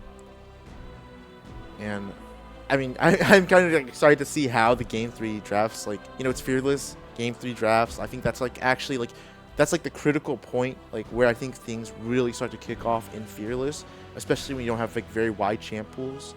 So it should be interesting to see like what people start to like opt into and like try to like fish for or look for like in those drafts, like dig into their pockets, trying to find picks that are good. Yeah, I'll be really curious to see where teams go there as well. I do think, I don't even know. I would like to see Giraffe on a little bit more of a carry than the supportive champion. He certainly is capable of playing these champions, but I would prefer to see him more on a carry. And I'd like to see Chow kind of back on more of one of his comfort picks. Yeah, I mean, I think the Vladimir was a bit of I'm not trying to say like Chow's like been playing it bad. I think she's been playing fine, but it feels like that he hasn't been able to find those opportunities for like the Vlad pick to like pop off, so to speak. Like I feel like there's like they've been behind for too long. Yes, I mean it's been kind of hard for him to find those opportunities, but I feel like the biggest like just weakness of like this I'm starting to see it more like this Rift Sharks draft is actually their early game is actually not very strong. I mean, Zaya doesn't really get that strong till she gets items. I mean, Rakan's fine. Karma's also has like an okay-ish early game, but Vladimir and Kane together are just not very strong in the early parts of the game. Like it's really hard to like look for like any of those like like those 2v2s that like that you would have wanted to look for. Exactly, and I mean, I think we discussed that a little bit during draft when the Vladimir got locked in. Was you have now picked such a weak early game? That's why I would have really liked the Kennen to come through. I think the Kennen it does AP if you wanted AP. It has a winning lane into Poppy, but I think it's more of a lane bully, whereas the Vlad's more of the scaling counter. Kennen would have been more of the lane bully counter. Back into this game, and now this is Charles. Looks like Giraffe actually just gonna get found out of the falls. This is so sad, and he's gonna get taken down as well. I think that at this point you might be able to play for the end. Hold on, it looks like that it is just buffering slightly. You should be able to find. You might have to watch Giraffe die again, unfortunately. Speed up trying to help it out a bit. As it looks like, yeah, there he goes. He dies. Or hold on, I'll just give it a second here. Okay, there he goes. There he goes. There he goes. And out of the game. Chow trying to get some towers on the bot side, but I feel like you need to be here with your team. I mean, you have like both of your mid laner and AD carry dead, so you probably want to start doing something here in terms of defense. I'm not sure if Vladimir can really do anything at all, and just collecting more and more gold as the gold lead that at one point was cut down is just completely back in the swings. Evan has finally just spawned, so he should be able to rejoin this last stand. The minions are starting to come in slowly but surely, and there's no really, I mean, we're seeing no really real way to hit the wave, and the fish might just be instantly killed. Yes, he is. Sandy with so much damage, and it looks like that the Pop Blossom is also really nice to prevent any engage. Keeper's Work to knock him back in the fountain, because why not? But a great blade call actually from Evan to kill off the Victor, and maybe they can actually do something here as Chow looking for a bit more, but no, it doesn't look like it at all. I think that they just auto and hit the game. There you have it. A 1-1 series so far. Snarkify picking up this game 2 win. It's a pretty big win, as we will probably start to see more and more what continues to happen, hopefully. And let me move this around. Yeah, I mean, just I don't know, really good stuff out of everyone. On Shopify, excuse me. Snarkify Rebellion played really well all around the board. Massive damage coming out of the Victor, coming out of the Varus, and just kind of an ass kicking. Not gonna lie, just kind of like Rift Sharks did to them game 1. You bounce back with just as hard of a beating, and I'm super excited for game 3 and. Hopefully it's a little bit closer. I'd love to see these teams kind of team fighting from an even standpoint as we get to the mid game. We'll have to see. Scaling has kind of continued to get punished. If you take too much scaling, you're getting punished. Both these teams are just very good at finding an advantage and then kind of holding it once they have it, as you've seen. I do expect this next one to be a little closer. I expect to see a nice bounce back from Giraffe. I think that's without a doubt the worst game I have ever seen from Giraffe by far. I mean, I don't think he did anything like super wrong, but just kind of started off poorly and then you end up behind and you couldn't really do anything. Expect to see a nice bounce back from him. We'll see which side draft was taken. So Rift Sharks actually choosing to stay on red side. So both teams chose blue side the first game. Rift Sharks could have taken blue again if they wanted it, have instead chosen to stay on red side. We have 2 minutes before we get into draft here. What are you expecting to see out of them choosing to stay on red side, and what do you want to see out of them? I guess would be the better question, Alec. I think that I actually don't hate the red side selection here. I think it's fine, especially because like later on when the champions when the draft does develop, like a lot of champions like are missing from the draft, so like a lot of those priority picks are missing. So blue side actually becomes a bit more weaker than normal. So this should be really interesting to see like how exactly how exactly you are going to want to start counterpicking, because that is why you take red side. So I mean, I'm curious to see what how Rift Shark starts to try to respond to Snarkify's draft. It does look like we are already getting into draft here. And you know what? What I would love to see from Snarkify is the Lee Sin. It's like Hero's best champion. It got banned in second phase last game. I would love to see them just take the Lee Sin and try to go for another kind of aggressive early game like he did with the Xin Zhao. You know what? I don't mind it either. I think you know what? It's game 3. Like this is all the marbles. You've been battling out for 2 hours now. Like you just let's pick something. Let's just try to like get the series done. Like let's pick our like strong champs. And you know there it is. Like a Jinx for Vetus. And it's a champion that and you know it's another hyper carry, which he is like you know very known for playing. And a Smolder Braum response from the side of Rift Sharks actually. Interestingly Man, enough. I think taking Braum so early is super punishable, though. I would love to see Lelouch go for just kind of like a nice enchanter here. If something like the Milio, I think does really well. I just feel like teams are blind picking Braum way too much. Like the champ is super punishable, and I think Milio would do that perfectly. Yeah, Milio notably is not an enchanter, and Braum does lose a lot of value off of not being able to like get close and like melee the other melee support. As we do have, We'll see what they choose to take now. I would still love to see the Lee Sin, but we'll see what he goes for. You may just take something like Kage's champion here, but instead just going to take the Wukong. Totally fine. Also was getting banned out. Come on. There it is. We got it. We got a Lee Sin, baby. A hero Lee Sin. It's what everyone ever wanted. We've all wanted it. It's what we needed. Ooh, going up against Fishy's Hecarim, which Hecarim. I mean, I think Fishy's Hecarim's well, I was gonna say it's his best champ after Lilia. It might be the Nocturne based on how he's looked on that, but Hecarim definitely one of Fishy's absolute top champions. So you're seeing kind of best against best here. Really excited for this jungle matchup. Yeah, this is a very these are very interesting picks. I mean, both junglers on champions that they are super comfortable. So if you're Rift Sharks here, though. Who are you giving last pick to if you're Rift Sharks here? I think you should. I actually think that in this case, you probably want to give it to Giraffe, and I say that because I think you actually want to get him in the favorable matchup this game.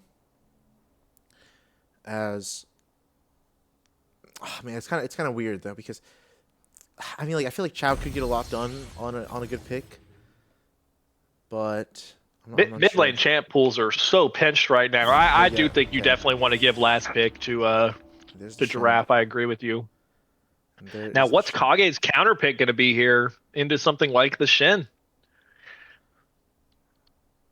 I mean, Ornn is still available if you want just like a team fight champ, but definitely not the best matchup into Shen. Sion, kind of the same thing. Could go for something like the Pantheon that he hovered earlier in the series, but that would be kind of a shakeup from what we've seen from him. Maybe something like the Galio he's also played, but again, that'd be a hard matchup. So yeah, gonna take gonna take the team fight pick of the Galio. Doesn't have a great time 1v1 into Shen, but that's kind of shown not really to matter for Kage too much. Yeah, I do think that the strength for Kage is that, like, even though, like, yeah, he does go down a lot in CS, he still, like, you know, will get to his, like, item spike relatively, like, soon. And not only that, so but Sandy plays Ahri here. Yeah. Maybe Ahri or something could be good. But, oh, it's actually going to be a Galio mid, maybe. Galio mid, actually. So they are going to opt into the Pantheon in top lane. And actually, I like it, actually. Because, like, you know that, like, Giraffe is a control mage player. He's going to pick the control mage. Galio just has to play for the first base. Once he comes back from that base, he's perfectly, like, that. Any Galio player you can match up, like, against pretty much any mage, and you're perfectly fine. And so it's interesting to see, like, Giraffe, what he can opt into. I mean, Cassiopeia. Ooh, this is pretty exciting. I mean, it's going to be interesting to see, like, how Sandy's able to, like, you know, play for his first base, but also, like, how Giraffe is going to be applying that early pressure in the mid lane. Definitely a pretty nice Cassiopeia spot, I would say. Cassiopeia very happy into all three topside champions. Jinx Milio has the range to deal with Cassiopeia, but as far as like the top side 3v3 goes, I think Cassiopeia is a great champ. But I'm really looking at Hero this game to grab advantages. And what do both his solo laners have? Amazing CC to set up for ganks. So I'm really looking at Snarkify to try to build an early advantage on the top side of their map. Yeah. I also think that Pantheon also just has incredible setup for Lee Sin. I mean, it's the point and click Sun. Not much you can do about it. And Pantheon also has good damage, which Lee Sin likes, because Lee Sin has a execute on his Q. So you like being able to just easily just pick off like low health like laners as Lee Sin. As we are picking soon. And give me one moment.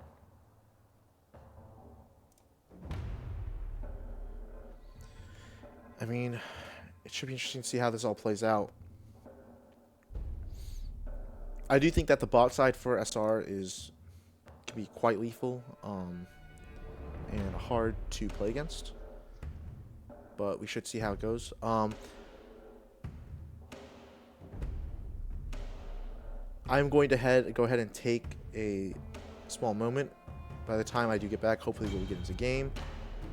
So just one moment. Sounds good. Guru, if you'd like to say anything, you can. Or you're welcome to take a break Feel free to mute. We'll take a quick break. We'll take a quick break.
All right. We are back. Notably, we're gonna be a bit more delay than normal. I believe that something happened with the game, so it looks like that we are gonna have to be the lobby had to be remade. We had to restart the game. Should be fine though. At the end of it all. Yeah, we just gotta wait for All right. spectator to go back. Man, and it looks like, yeah, it's confirmed that Sandy is going to be on Galio, so that should be interesting to see how that matches up into the Cassiopeia. I think it's probably for the best. I think that Pantheon against Shen is a much more desirable and favorable matchup that you're going to want to go against. Yeah, I mean, I don't think either champion has a very fun time into Cassiopeia.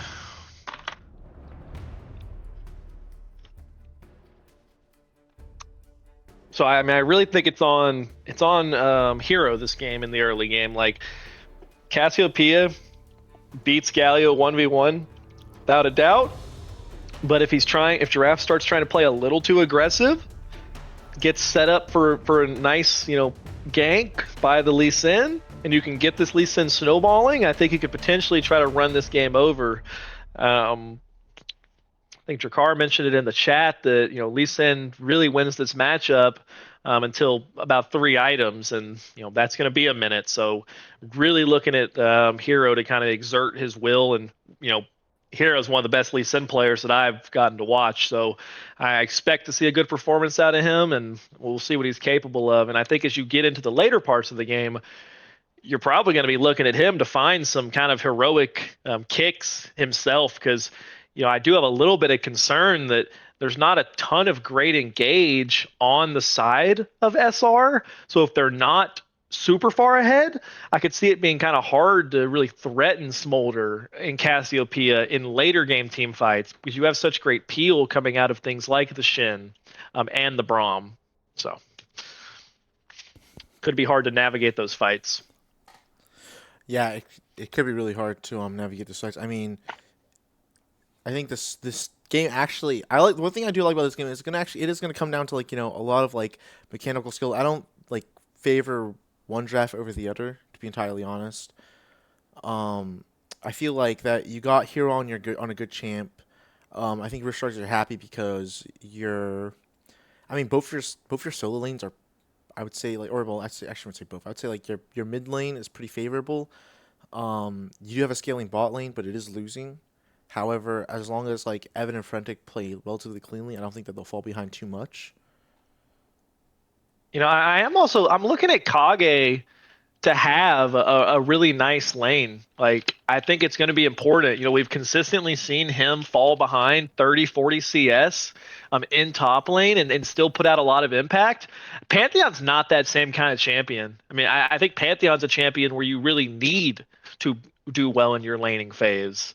So I'm really looking at Kage to step up the 1v1 this time around, and maybe even look to potentially try to build a CS advantage himself and set up his jungle. Because you're going to need Pantheon to be strong this game, in my opinion, to really have a great chance. Because, Galio does damage, but it's not like a ton. It's not like enough if Pantheon is not doing good damage on his own, in my opinion. So I think we're really looking at it to be more Sandy, supporting Kage versus where last couple games have been kind of Kage supporting Sandy. So really looking at the Pantheon to have a good game here. Yeah, and slowly but surely we are going to be getting into game. It is interesting to see what they do take for the summoners. Oh, it looks like that draft's actually going to be opting into Ghost this game. And I think that makes a lot of sense, yeah. Yeah, Exhaust on Pantheon I find to be weird, but I do like the Ghost choice for the Cassiopeia. Can kite them out really effectively with that. I'm not too sure about the Exhaust. I'm surprised we don't just see it ignite. What do you think's the thought process there? I actually don't know either. I think that really Exhaust is good on I think it's fine on Cassiopeia. Actually, I'm not actually. It's good against Hecarim. But Yeah, maybe against the Hecarim in these skirmishes, like you drop it on Hecarim in a 2v2 topside, and they kind of lose all their damage. But I think not having the ignite against Chow could have potentially allowed the Shin to maybe win out on early trades that he otherwise maybe shouldn't have. But we'll see. We'll see how it plays out. we'll see how it plays out. Yeah, I'm not too high on the exhaust. I feel like if you just take an ignite, it would be a lot better. We'll see how Sandy's able to navigate this early lane as well. It's just so hard to play melee into Cassiopeia. The Galio's just going to need to try to get as much farm as he can, and then look to set up his jungler. I think once he gets the completed boots on the Galio, it'll help him out a little bit, but this early lane phase should be very difficult for him. Yeah, the early lane phase against Cassiopeia is just, I think she's actually like one of the most like just abusive like early like laners. I think that like, you know, once like she gets to like level like 3, she just has kill threat like immediately, even if you're at full health, because like there's so much just damage just wrapped up like in her ability because of like, you know, her poisoning interaction. I mean, yeah. I think that Galio, like, the most important thing you can do is, like, not lose too much HP and just play for your first base. That's, like, kind of, like, the biggest thing. You have to trade your HP for the wave in the early stages, but as long as you don't fall behind too much in the HP department, you should be able to be A-okay. Yep.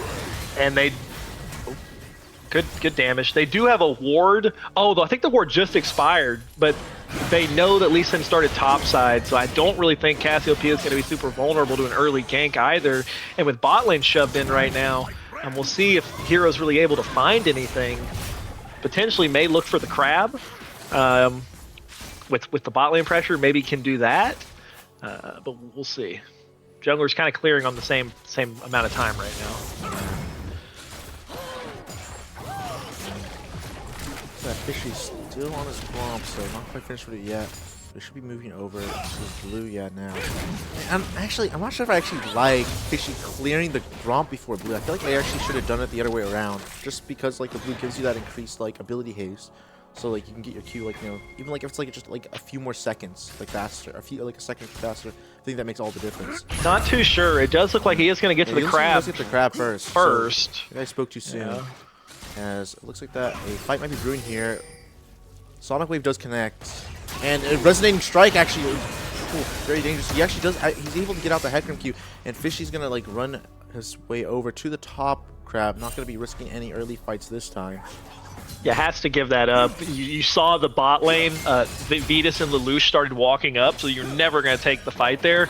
But ultimately, it's just going to be a trade of crabs for junglers, so I don't think anybody's too upset about how that went.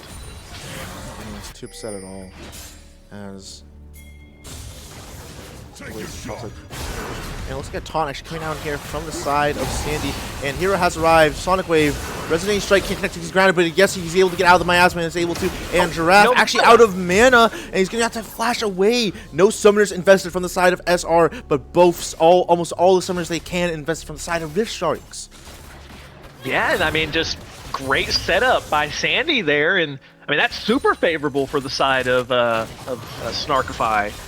And now Cassiopeia loses a ton of ability to like play aggressive in the 1v1 because you have to be so concerned about Lee Sin showing up in your lane now without flash. And you know, it's kind of like game one where we said, you know, Giraffe didn't have flash. We wanted to see Hero punish it, wasn't able to do it on the Jarvan. This time around, I expect we'll be able to see him find these punishes with his signature Lee Sin, but it's definitely what you want to see here. You want to see here. Miasma comes out. The Noxious Blast actually later. Sandy a bit dangerous. Not opting into the flash. First blood going over to Giraffe. A disaster in the mid lane. I mean, that's just absolutely horrible by Sandy. I mean, you have the winning advantage. Hadn't based yet. Was sitting with TP. I think thought he could greed a few more minions, but I mean, you mentioned it, Alec. The Miasma gets thrown down, and Cassiopeia just runs him down. That's a massive first blood for the Cassiopeia. Massive first blood for Cassiopeia. And looks like Shadow Dash actually came out here from the side of Chow. I'm not sure if he can continue to follow anything because Kagi does have the Common Spear available, but it's not even to give that maximum damage because he did hit a minion as well. Need to come a bit as the Chu able to clear the wave and right up and working true. It looks like the taunt is coming out again. And I mean, actually able to land the taunt, get some good damage off, but even with the passive auto, Giraffe still is fine. Yeah, I think Giraffe can just push this in and take a base. Fishy just got base as well. Okay. He's going to base as well. And actually, the Sonic Wave actually finds him, and he does pop W, but I'm curious. I wonder if Hero may just start the dragon now, though. yeah, I think it is just the Dragon Star, and Frennick is checking for it, but we all know where this is going to pass. As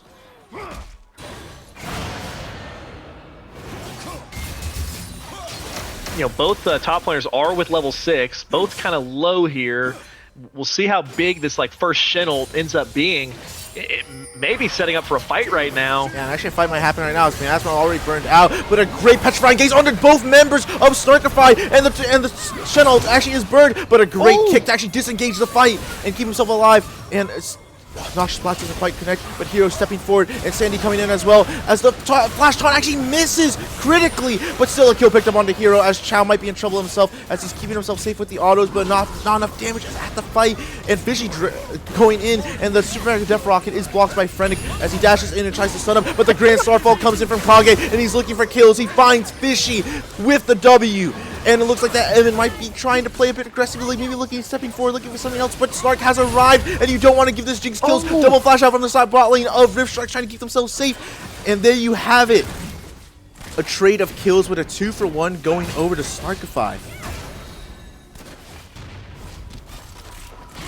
What a crazy sequence there. The Cassiopeia Petrifying Gaze was absolutely massive, but a nice job by SR to kind of fight it after the fact. And Hero went down, but not before he did a ton of damage, and then the Pantheon kind of showed up with a huge play, but oh my, Giraffe just completely Twin Fangs on repeat, just machine guns down Snark in the middle of the lane. What is not that? able to do anything. Oh, Snark and he has summoners up, you just gotta flash away. Why even risk it? My bad for yapping over that insane play by Giraffe there, but like I did not see the angle there, and that's 2 kills now. He got onto Sandy and then Venus, where they just like did not flash away, and 3-1 on the Cassiopeia is huge because, like I've already mentioned, I think the Cassiopeia is such a good pick into the top side of the enemy team. And I think that the really important thing there, Giraffe was actually probably looking just to like slow down Vetus's and Lelouch's baits there. He actually probably wasn't even angling for the kill. I mean, like now, like they just completely lose the wave bot lane. But like, you know, they would have lost like, you know, most of it anyway because of like Giraffe actually stepping up there and canceling their rotation. And Hero going a bit like too far as Petrifying Gaze does land, but the Galio does come in, heroic entrance, Mom over the top, and Sandy is in the wrong spot. He has to get himself to safety as he does with the warm hugs coming out from Lelouch. And the Dragon's just going to be going over to Rift Sharks. This doesn't feel right at all. And Rift and Snarkify needs to run out of here because they're in a bit of danger as Fishy is ramping up some movement speed, and he might just be looking for something here. But Sandy with a great disengage. Looks like he's just going to sacrifice his life. But Evan overstays, and it looks like that the Breath of Life as Lelouch breathes life into her team. And it looks like this might be the fight that they've been looking for. With Snark all ramped up, the exhaust coming down. It's not going to be enough. Frenta getting taken down as well. Wow, that's so big for SR. I mean, that was all Rift Sharks, but they overchased, and Evan played way too aggressively. You give Snark the reset, and that's a kill on a Jinx. That's absolutely huge. Absolutely huge, and Sandy actually playing that fight beautifully. He actually initially looks for the initial disengage, but he actually lands the Justice Punch onto Evan, who had traded too much of his HP, stepped a bit too far forward, didn't invest his barrier critically, and was taken down, which allowed for a reset for Vetus to get, like, try to like clean up the Braum as well. And it looks like that Sandy's going in again, and maybe like it's a bit too much, but no, it looks like that Sandy's just gonna be backing out, and Kage might be in trouble. Ignite coming down, exhaust getting burned as well. I'm not sure if Kage can really live this. Ignite, tick, burn, taken down, solo kill in the top lane for Chow. And I mean, Alec, we're getting everything we wanted in this game 3. A much closer game so far. Both teams just punching back and forth. Punching back and forth, and maybe Hero has actually found a flank here. The kick is available. He can invest it anytime he wants. Mom also available, but he kicks Evan to safety. But Chow dashes into the Jinx traps, and maybe Hero's a bit has to just run to safety. Yes, he does. And Vetus may be looking to press forward, but he can't really anymore with his jungler on a blinking health bar. And that ends up kind of just being a wash. You do get the Shin ult out, but meanwhile, Fishy just went ahead and took grub. So overall, I think that's pretty positive for Rift Sharks still. But yeah, I mean, super close game. A 600 gold lead for Snarkify Rebellion. 600 gold lead for Snarkify Rebellion. I mean, it's a lead, but they're clinging on to it. But all they can. More plates getting got here in the bot side, and interesting enough, it looks like that Giraffe's actually going to be opting into an early Archangels instead. Yeah, I was about to comment, didn't go for a Rod of Ages as a first item, which you do see pretty often. So I'm curious to see what his build will look like as he gets later into the game. Another Shadow Dash onto Kage. Kage wisely just pressing the E, getting himself out to safety. So Shen is something to fear, especially with those items.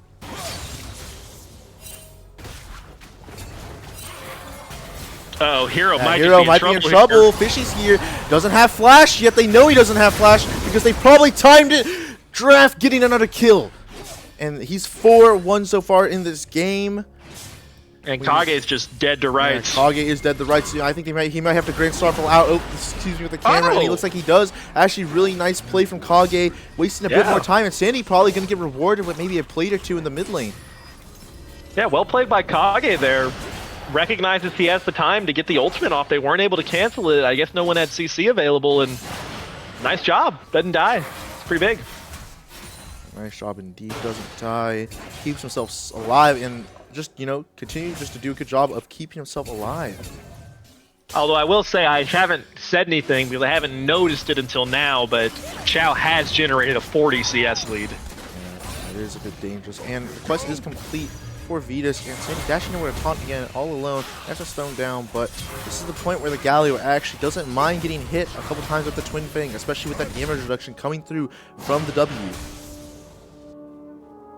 No, yeah, Galio's kind of at the point now where he can actually tank Cassiopeia pretty effectively. We'll see if Cassiopeia goes for a burn item like the Leandries pretty soon, but until then, as long as it's not a super extended trade, Sandy's at the point where he can kind of tank Cassiopeia for the meantime. For the meantime, as Sandy doing a good job actually keeping the CS up, and Tira looking for something to kick here actually, but doesn't land it with the Sonic Wave, and maybe he's gonna be slowed by Frantic. Evan might be able to go to the same thing. The Mom Heal comes through, and it looks like the fight, but the Glacial Fissure comes through, but the Breath of Life comes back over as the Galio is burned. Giraffe is here. Miasma gets burned out to keep everyone alive. Evan critically keeping himself alive. Hero investing flash, and it looks like that actually should be free Drake, however, for the side of Snarkify if they choose to opt into getting it. Yeah, Evan very fortunate to live there. Hero just was not able to connect the Sonic Wave after he found the kick, and should still turn into a dragon, so I think you're happy if you're SR, but that looked like it could have been potentially, 2 kills. Fishy's walking down here, though, has his ultimate available if he wants to look for something. And things are being a bit... I mean, he's popped... yeah. Well, it looks like he doesn't go for anything at all. He just maxes and relaxes. I mean, he did burn Ghost, I believe. But... nothing happened there. And Chow getting stronger and stronger. And the biggest problem I feel like here is that eventually this Stand United is going to give, just a massive shield over to the side of whoever, even if you send on one person with a bunch of people, the Shadow Dash taunt actually missing critically, and the exhaust is actually burned onto Chow.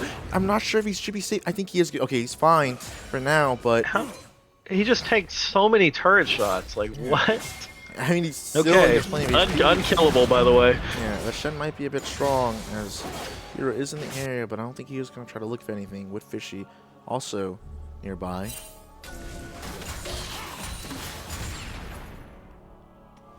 But yeah, you mentioned it. It's going to be so hard to kill a champion like Cassiopeia when you factor in not only the Shen ultimate shield, but the Archangel shield. Archangel shield is something to be good. Fishy actually might be looking for a flank here, as looks like he just looked at Vetus, but the Onslaught of Shadows actually comes through. The Shen taunt comes through as well. The Petrifying Gaze actually does the damage, just land on the Vetus, which is critical. But the kick and with the ball actually keeping Chow relatively alive. But Kage has picked off Fishy in the backside, along with Chow actually diving way too deep. An overplay from the side of Rift Sharks, getting punished beautifully from SR.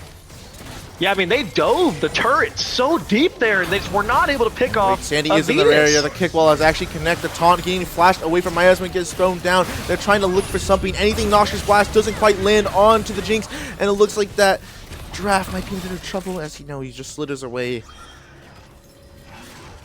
What a back and forth fight right now. I mean, oh, they do burn the Cassiopeia Flash there, which is pretty huge, very vulnerable now. Sandy still with Flash available. Look to see if he can get on to one of these Flashless carries in the next team fight. And look if he can get onto one of those Flashless carries, as there are tier 1s missing from both sides, one on the top side and one on the bot side.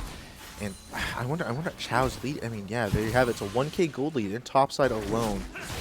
But notably, a 2k gold lead for the side of Vitas against Evan.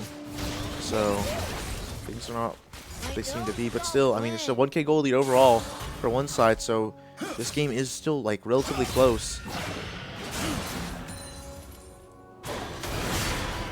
Really can see how strong this Shen continues to get, and Kage just getting chased down by Chao now, and the Justice Punch doesn't quite connect on to Giraffe, but he does get taunted up, and Petrifying Gaze lands on the 2, but Hero is here. A kick with a Resonating Strike should be able to follow and keep himself alive. Fishy trying to save his mid lane, but no, he can't do anything, and maybe he's actually just stumbled into his own death, and it looks like, yes, he has, with a Justice Punch coming through. Winds of War on top, a double kill for Hero on his signature Lee Sin, and things are starting to look up for Snarkify. Looking really good for them now. Oh, Sandy with a potential flank here. You gotta leave if you're Evan. Okay. It looks like they will get themselves to safety, and yeah, it looks like this is gonna be second Drake going over. But yeah, just a really nice punish. I mean, we had just mentioned how Giraffe was without Flash, and they do a great job of finding him with the Galio, and critically, Shen Ultimate not available that time. And that's Giraffe's second death. Still a super close game, but SR has managed to expand the gold lead out. 3k gold lead now. Yeah, it's a 3k gold lead, and I think that SR things are looking up, and they might be able to just... And I think the biggest thing about this is that they continue their win streak, like, overall. They're currently 3-0, and they had to play a double header, basically, because, like, they did miss a game. But... Yeah, I mean, yeah, there's been some questions about, they haven't played as many games as everyone else. They're 3-0, but who have they played? And I know Dean was giving them a little bit of criticism, not criticism, but was kind of questioning. Such great damage coming out from Vitas and the Super Mega Death Rocket, but a Stand United on top of that 1k health shield, I guess, because why not? And the heroic entrance enters in, Mom comes through, but it looks like that it's actually, you just have to run through the hills. The Comet Spear doesn't quite connect, but the roundhouse kick does, and it looks like that Chao's gonna get picked up on the back line, as it looks like that they continue the chase, and Hero getting another double kill. You need to ban the Lee Sin, because this is why he shows up and he pops off. Yeah, absolutely right, Alec. And I mean, Giraffe's bot lane with no teleport, I mean, that's just never going to be a good fight for you if you're Rift Sharks. And yeah, I mean, SR just firmly in control of this game now, looking to go 4-0. And I mean, if you knock off Rift Sharks here, there's absolutely no doubts that you're just looking like one of the best teams in the league. Looking like one of the best teams, and Snarkify continue to push forward, get their advantage up.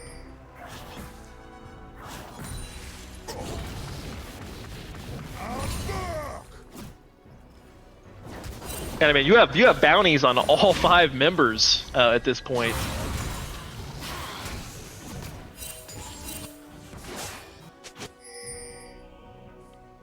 And it just kind of felt like I felt like Giraffe got really strong, but his power levels kind of stalled out. Hasn't done a ton in the last few team fights. I think if you're Rift Sharks, you need to try to find a super favorable, front to back, where it's very difficult for them to reach the carries of Rift Sharks. But at this point, the Jinx has gotten so strong that I'm not sure front to back's even that good for you anymore. Down 5k. Down 5k, and things are starting to look grim. I mean, it feels like the Shen is the only one who's really ahead now, and Rift Shark's not really. It doesn't look like it looks really hard to find a way to back into this game. I mean, the Jinx now also so strong with the third items closely approaching, and man, I think that you're at this point in the game, you're gonna really need to try to find some sort of, I guess, pick or just a kill before the team fight even breaks off, because I'm not even sure if you can win the 5v5. But it looks like that Sandy might have found Frentic here, and the taunt actually does connect. Frentic trying to get Lake with stuns, as looks like that Sandy actually lands himself with the blast gun in the middle of them. I don't think you're gonna want to take any fight at all because with that 3v3, because that Galio is quite strong, along with the Jinx and Amelia right behind him. Yeah, Sandy, I mean, Sandy's just strong enough right now where he can kind of go where he pleases. I'm not sure how close, do we know how close Evan is to stacks on Smolder? I mean, maybe that could be something you can look for, but down quite a bit of farm. Looks like that Sandy does dash in. Actually, looks like Grizz, but also Shadow actually able to fear him backwards, but Sandy able to get himself to safety with the flash and a very, very aggressive play from the side of Rift Sharks. However, no one, not a huge punish. Actually, it looks like the punish instead will be the Baron Nash or probably being started up. And yes, there it is. The Baron's being started up. Giraffe is in base trying to make his way out there, but the Hecarim is notably in the bottom side of the map. I'm not sure if they know about it, and it looks like yes they do. And Chao actually getting some disruption in here. Maybe it's actually good, because maybe Snark is probably more you can shoot, but the Breath of Life is here. But it looks like that maybe you can do the shield bolt, but why not just kill Chao instead? Because now the Stand United is not going to be used at all, and Sandy slowly approaching from the bot side. Maybe you can look for something here. Hero going in, Sonic Wave, Resonating Strike, and it looks like that the Justice Punch lands onto Fishy, a taunt onto Evan. Let's just kill the Smolder next, and maybe Frenchie can go down as well, and yes he does. Double kill for the mid laner of Snarkify Rebellion. And I mean, it's just not even close, Alec, anymore. Absolutely running through these team fights. I mean, Chao did a nice job getting damage onto Venus, but I mean, that was 1v4. We're in the middle of it, and Giraffe hadn't even arrived yet, and there's not much that can be done. I mean, like the Galio was approaching with ulti, so I'm not even sure like a fight would have even like ended up looking good if they did choose to just invest everything into it. And I mean, this game was, we were talking about how much closer this game was, but so quickly it just got out of hand. Trying Gaze actually keep himself safe with the Miasma burned as well. I was just saying, they will try to sneak away your dragon here to buy themselves just a bit more time, because time is really all you need. And Fishy getting himself away, but Frentic might be on the wrong side of things. And it looks like they might be able to continue the chase as Hero positioning aggressively, dashing over, and it looks like that might not be able to look for anything here as all the members of Rift Sharks have arrived. It looks like that they might have found a pick onto Kage. He does have a bounty, and you're going to need to take this. The top side tier 1 falls down. The shield vault does land onto Giraffe, but Kage can't really do anything else other than that. As I think at the end of the day, Snarkify, you need to be a bit more careful. You shouldn't be trying to give over shutdowns to that team. Yeah, I mean, they do manage to find a kill there, but it is still a 6k gold lead. They have the Baron here. We'll see how many turrets they can potentially take while this Baron is active. But yeah, I mean, I just think there's not enough damage coming out from the Smolder and from the Cassiopeia for these team fights to be super favorable at this point. Not sure how. Can we get a stack check on the Smolder maybe? He is check right after this fight, but a taunt actually does land on a Frentic with the Chompers right behind him. It looks like that both him and Evan both step into them, and the Super Mega Death Rocket actually being flashed away and blocked by his team, and it looks like that should get them the mid tier 2 with Kage teleporting bot to collect that bot tier turret, as you see that more and more turrets are beginning to fall on the side of Rift Sharks. Slowly but surely, this game is starting to come apart at the seams.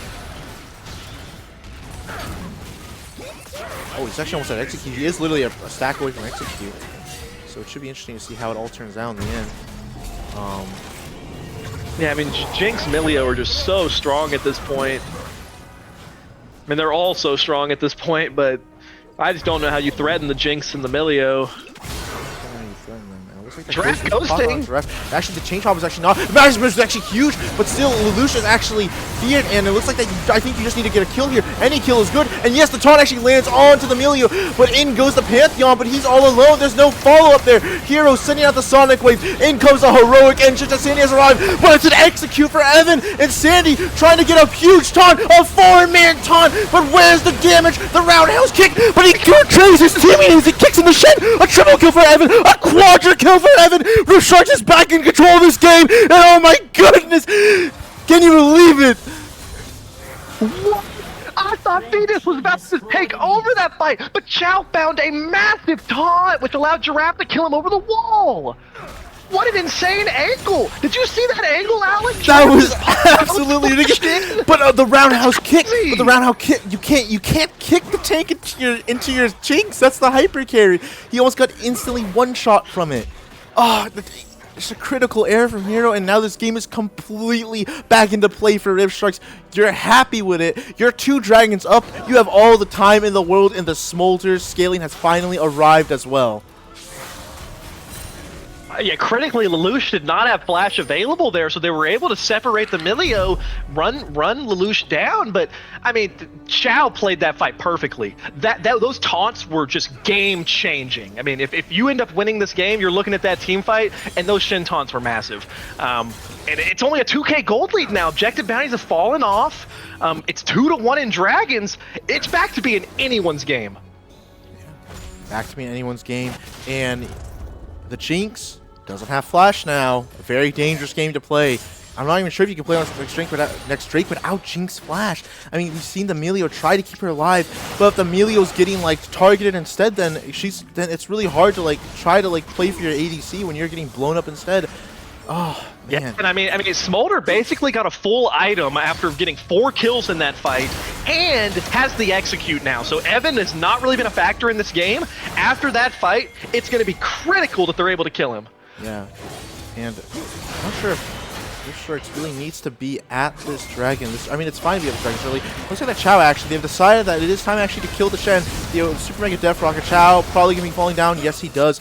And that might be a second too soon, as it looks like that the Drake is spawning soon, but Chow not So he'll be up about 10 seconds after Drag, will have ultimate, so unless they just burn it on spawn, I mean, he'll be able to join a team fight.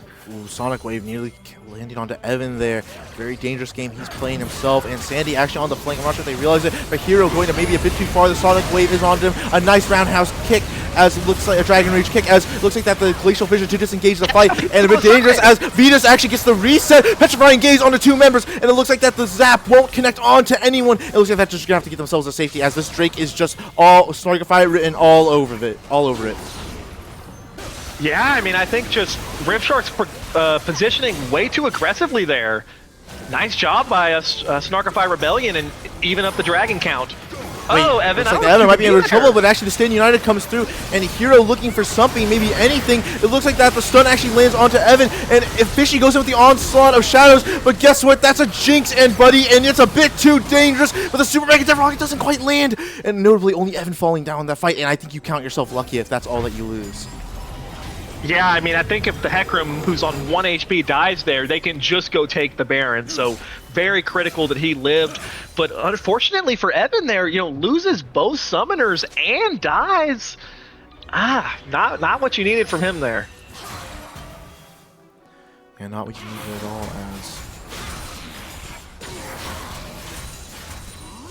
And I mean, Vetus on the Jinx, just quietly farming the best in this game, getting very strong on this Jinx, and I mean, other than the one fight that got super chaotic, they haven't really been able to punish Jinx. Like, the game is super close again, don't get me wrong, but you gotta find a creative angle on the Jinx, or I think Vetus can just carry.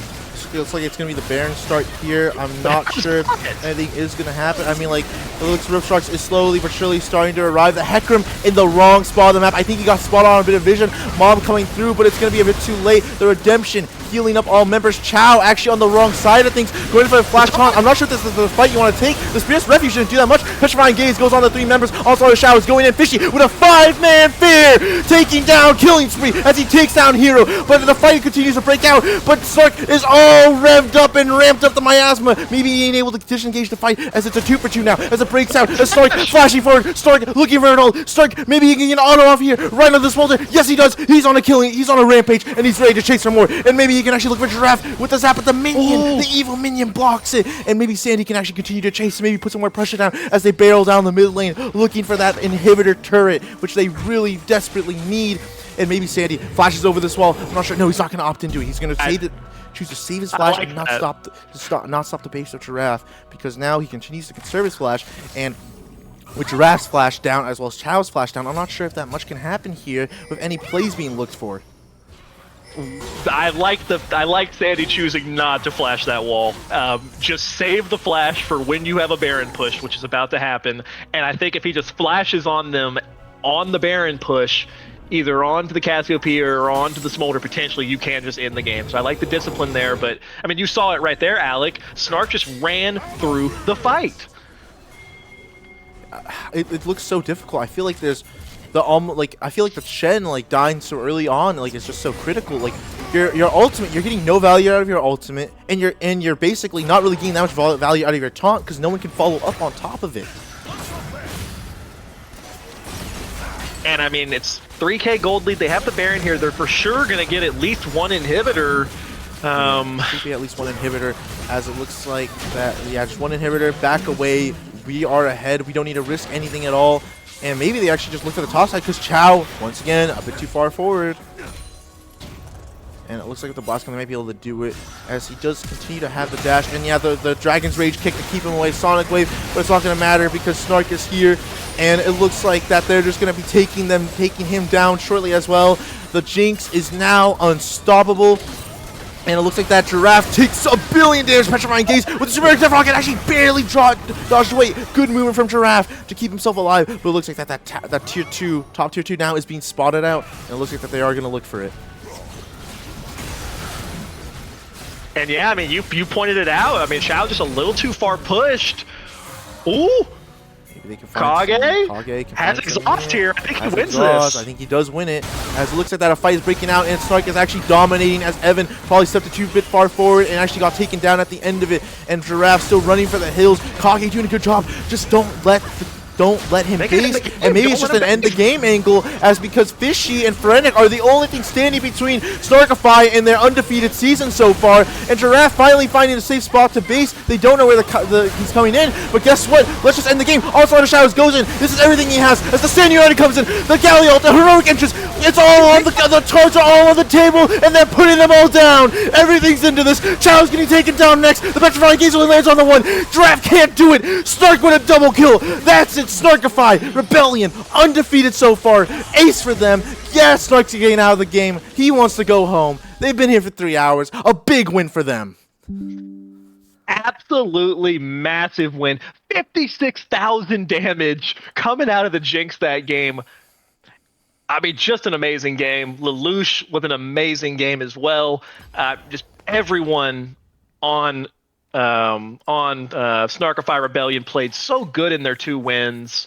And what a nice bounce back. I mean, game 1 was all Rift Sharks, and then you bounce back with 2 really great performances. I feel like if you're SR after that series, you got to be feeling good as you go to 4-0. And if you're Rift Sharks, I mean, you know, they had 1 loss, but it wasn't with this roster. This roster was undefeated. You've now taken a loss, and I think you kind of have to go back to the drawing board and try to figure out where you can improve. But if you're SR, just what an impressive series, and you got to be feeling so good. And did we give an MVP for game 2? I don't remember, but for game 3, I think it's probably the Jinx. Yeah, I think it's Vetus. And I thinking back on it, man, I think that I actually would give him in both games. I really think that, Sandy did a really good job, like, getting all those kills and getting himself ahead.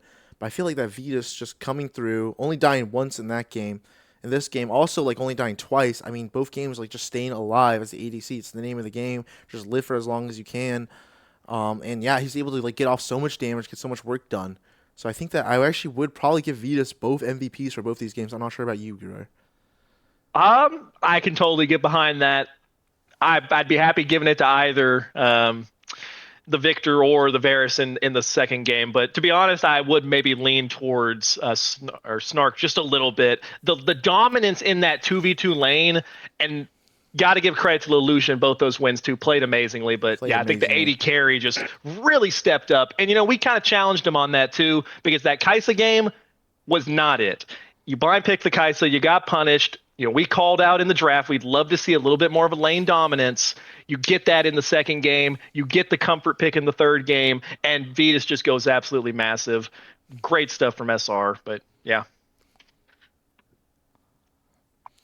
Yeah, and I think for, like, an interview, even though, like, I think Vetus has been, like, interviewed before, but I actually would like to hear from the support of SR. I'm not sure about you. So if Lelouch could get in here. Sure. Happy to hear from anyone. Let's see it. Let's have Lelouch get in here. To hear what she has to say. I'm not sure if she can join. May need to move up a channel. Yeah, we might need to move up a channel. Which should work out on the end of it. Hold on, let me see if I can grab.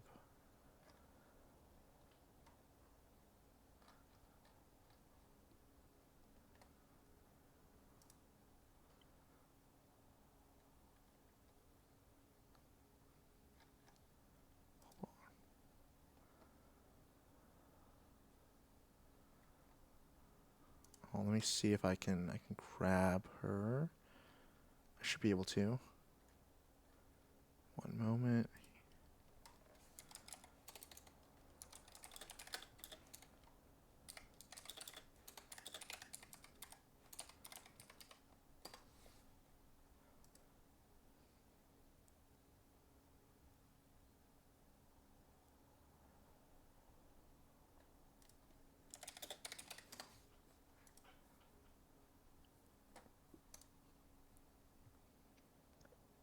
And as you're doing that, I mean, I'll just opine a little bit more that I thought Sandy just had such a good series. The Galio game was so nice. I mean, in the late game, Jinx did take over, but in that mid game, the Galio was just everywhere. Think back to, I know that game felt like it took a while, but think back to that early fight where Evan and them overchased a little bit bot lane. Sandy found that nice play to give Vetus his first few kills of the game and just really good stuff. I love seeing players that can pick the supportive champion like the Galio and carry. I mean, that champion can carry, and I thought Sandy played super well.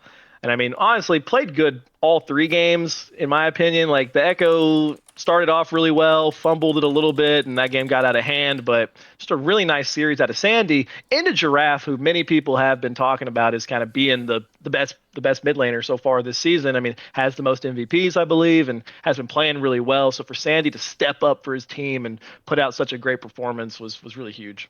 Yeah, really huge indeed. And let's go. It looks like that Lelouch is. I see. Yeah, Let's so join. Let's go join her. Hello. Hello.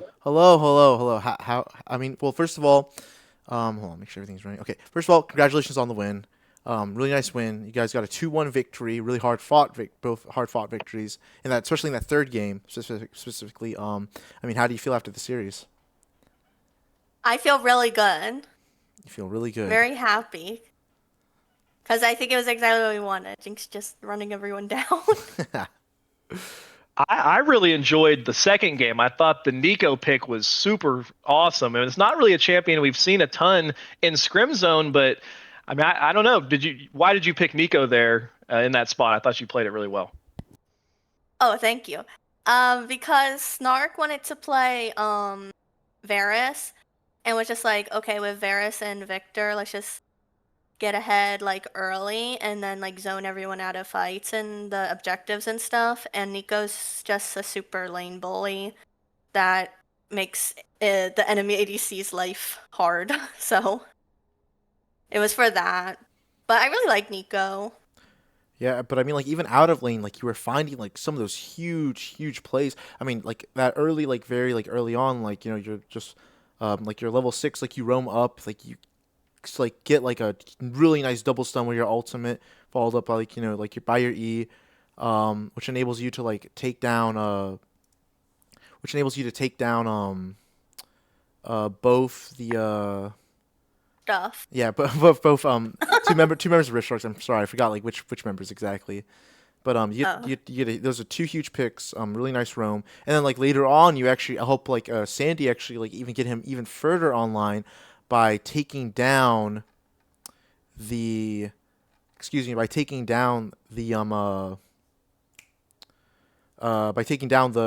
in the mid lane. Sorry, I had to find my words for a second. Take down Giraffe in the mid lane with another pick by like disguising yourself in the wave, and multiple times you did that to like a really great effect. I mean, you seemed like super comfortable on Nico, like especially like in a lot of those like team fighter skirmish scenarios. Yeah, I'm comfortable with Nico. I really like, you know, just coming in as minions and stuff. And I think she's strong. She's really fun. It's funny you talk about how it was good to pick getting the picks later because I think I thank you, and I think I let it get to my head because then I made a few more plays after that didn't work so well. But I was like, I can look for a play, and then I was like, okay, I'm gonna stop now. You take the good with the occasional overstep, but you had way more good plays. I don't even remember which ones you're being critical of. But your team has moved to 4-0. You got to be feeling good. What would you kind of say is your team's strength? How would you describe your team? What do you think y'all are great at? Like everything. Good I answer. don't think we're like bad at anything. So I Does- think we all synergize really well. Oh, then I'll And ask there's you really then. good communication. Okay. What went wrong in game one then? Because that one wasn't super I close. You did my bounced back ass off. nice, but yeah, that's what we're identifying. I don't know. I just Nocturne would ult, and I would die, and then The I would, nocturne has looked good. Yeah. yeah. Well, any other questions, Alec? No, I don't really have anything. I mean, well, just congratulations on the win. Really hard fought victory. I think that everything like you guys wanted to fall into place, like fell into place, especially in like game 2 and game 3. A couple of things like didn't go quite your way, but you guys end up like getting like a surmountable lead that you guys just like completely like roll into your win. So really nicely done. And I mean, yeah, I mean that's it for me. I don't, Drew, do you have anything else to say? I mean, like I think that should be it. Wait, can No, you just compliment my Nico again? the Nico was great. Yeah, the Nico's Okay, wait, great. As was now I as say was the shout Milio. out Jakar, because he gifted me the skin. It's actually all Jakar's. Shout out Okay, Jakar. Shout out Jakar. So shout out Jakar. I delete up to that. That's gonna be it. Thank you, Gruber, for joining me today. It's really nice to Yeah. cast with him again. And thank you for Demi for finding the time for the interview. And congratulations to Snarkify for their win. So everyone, make sure to take care of yourselves. Have a good night, and we will see you next time. Peace.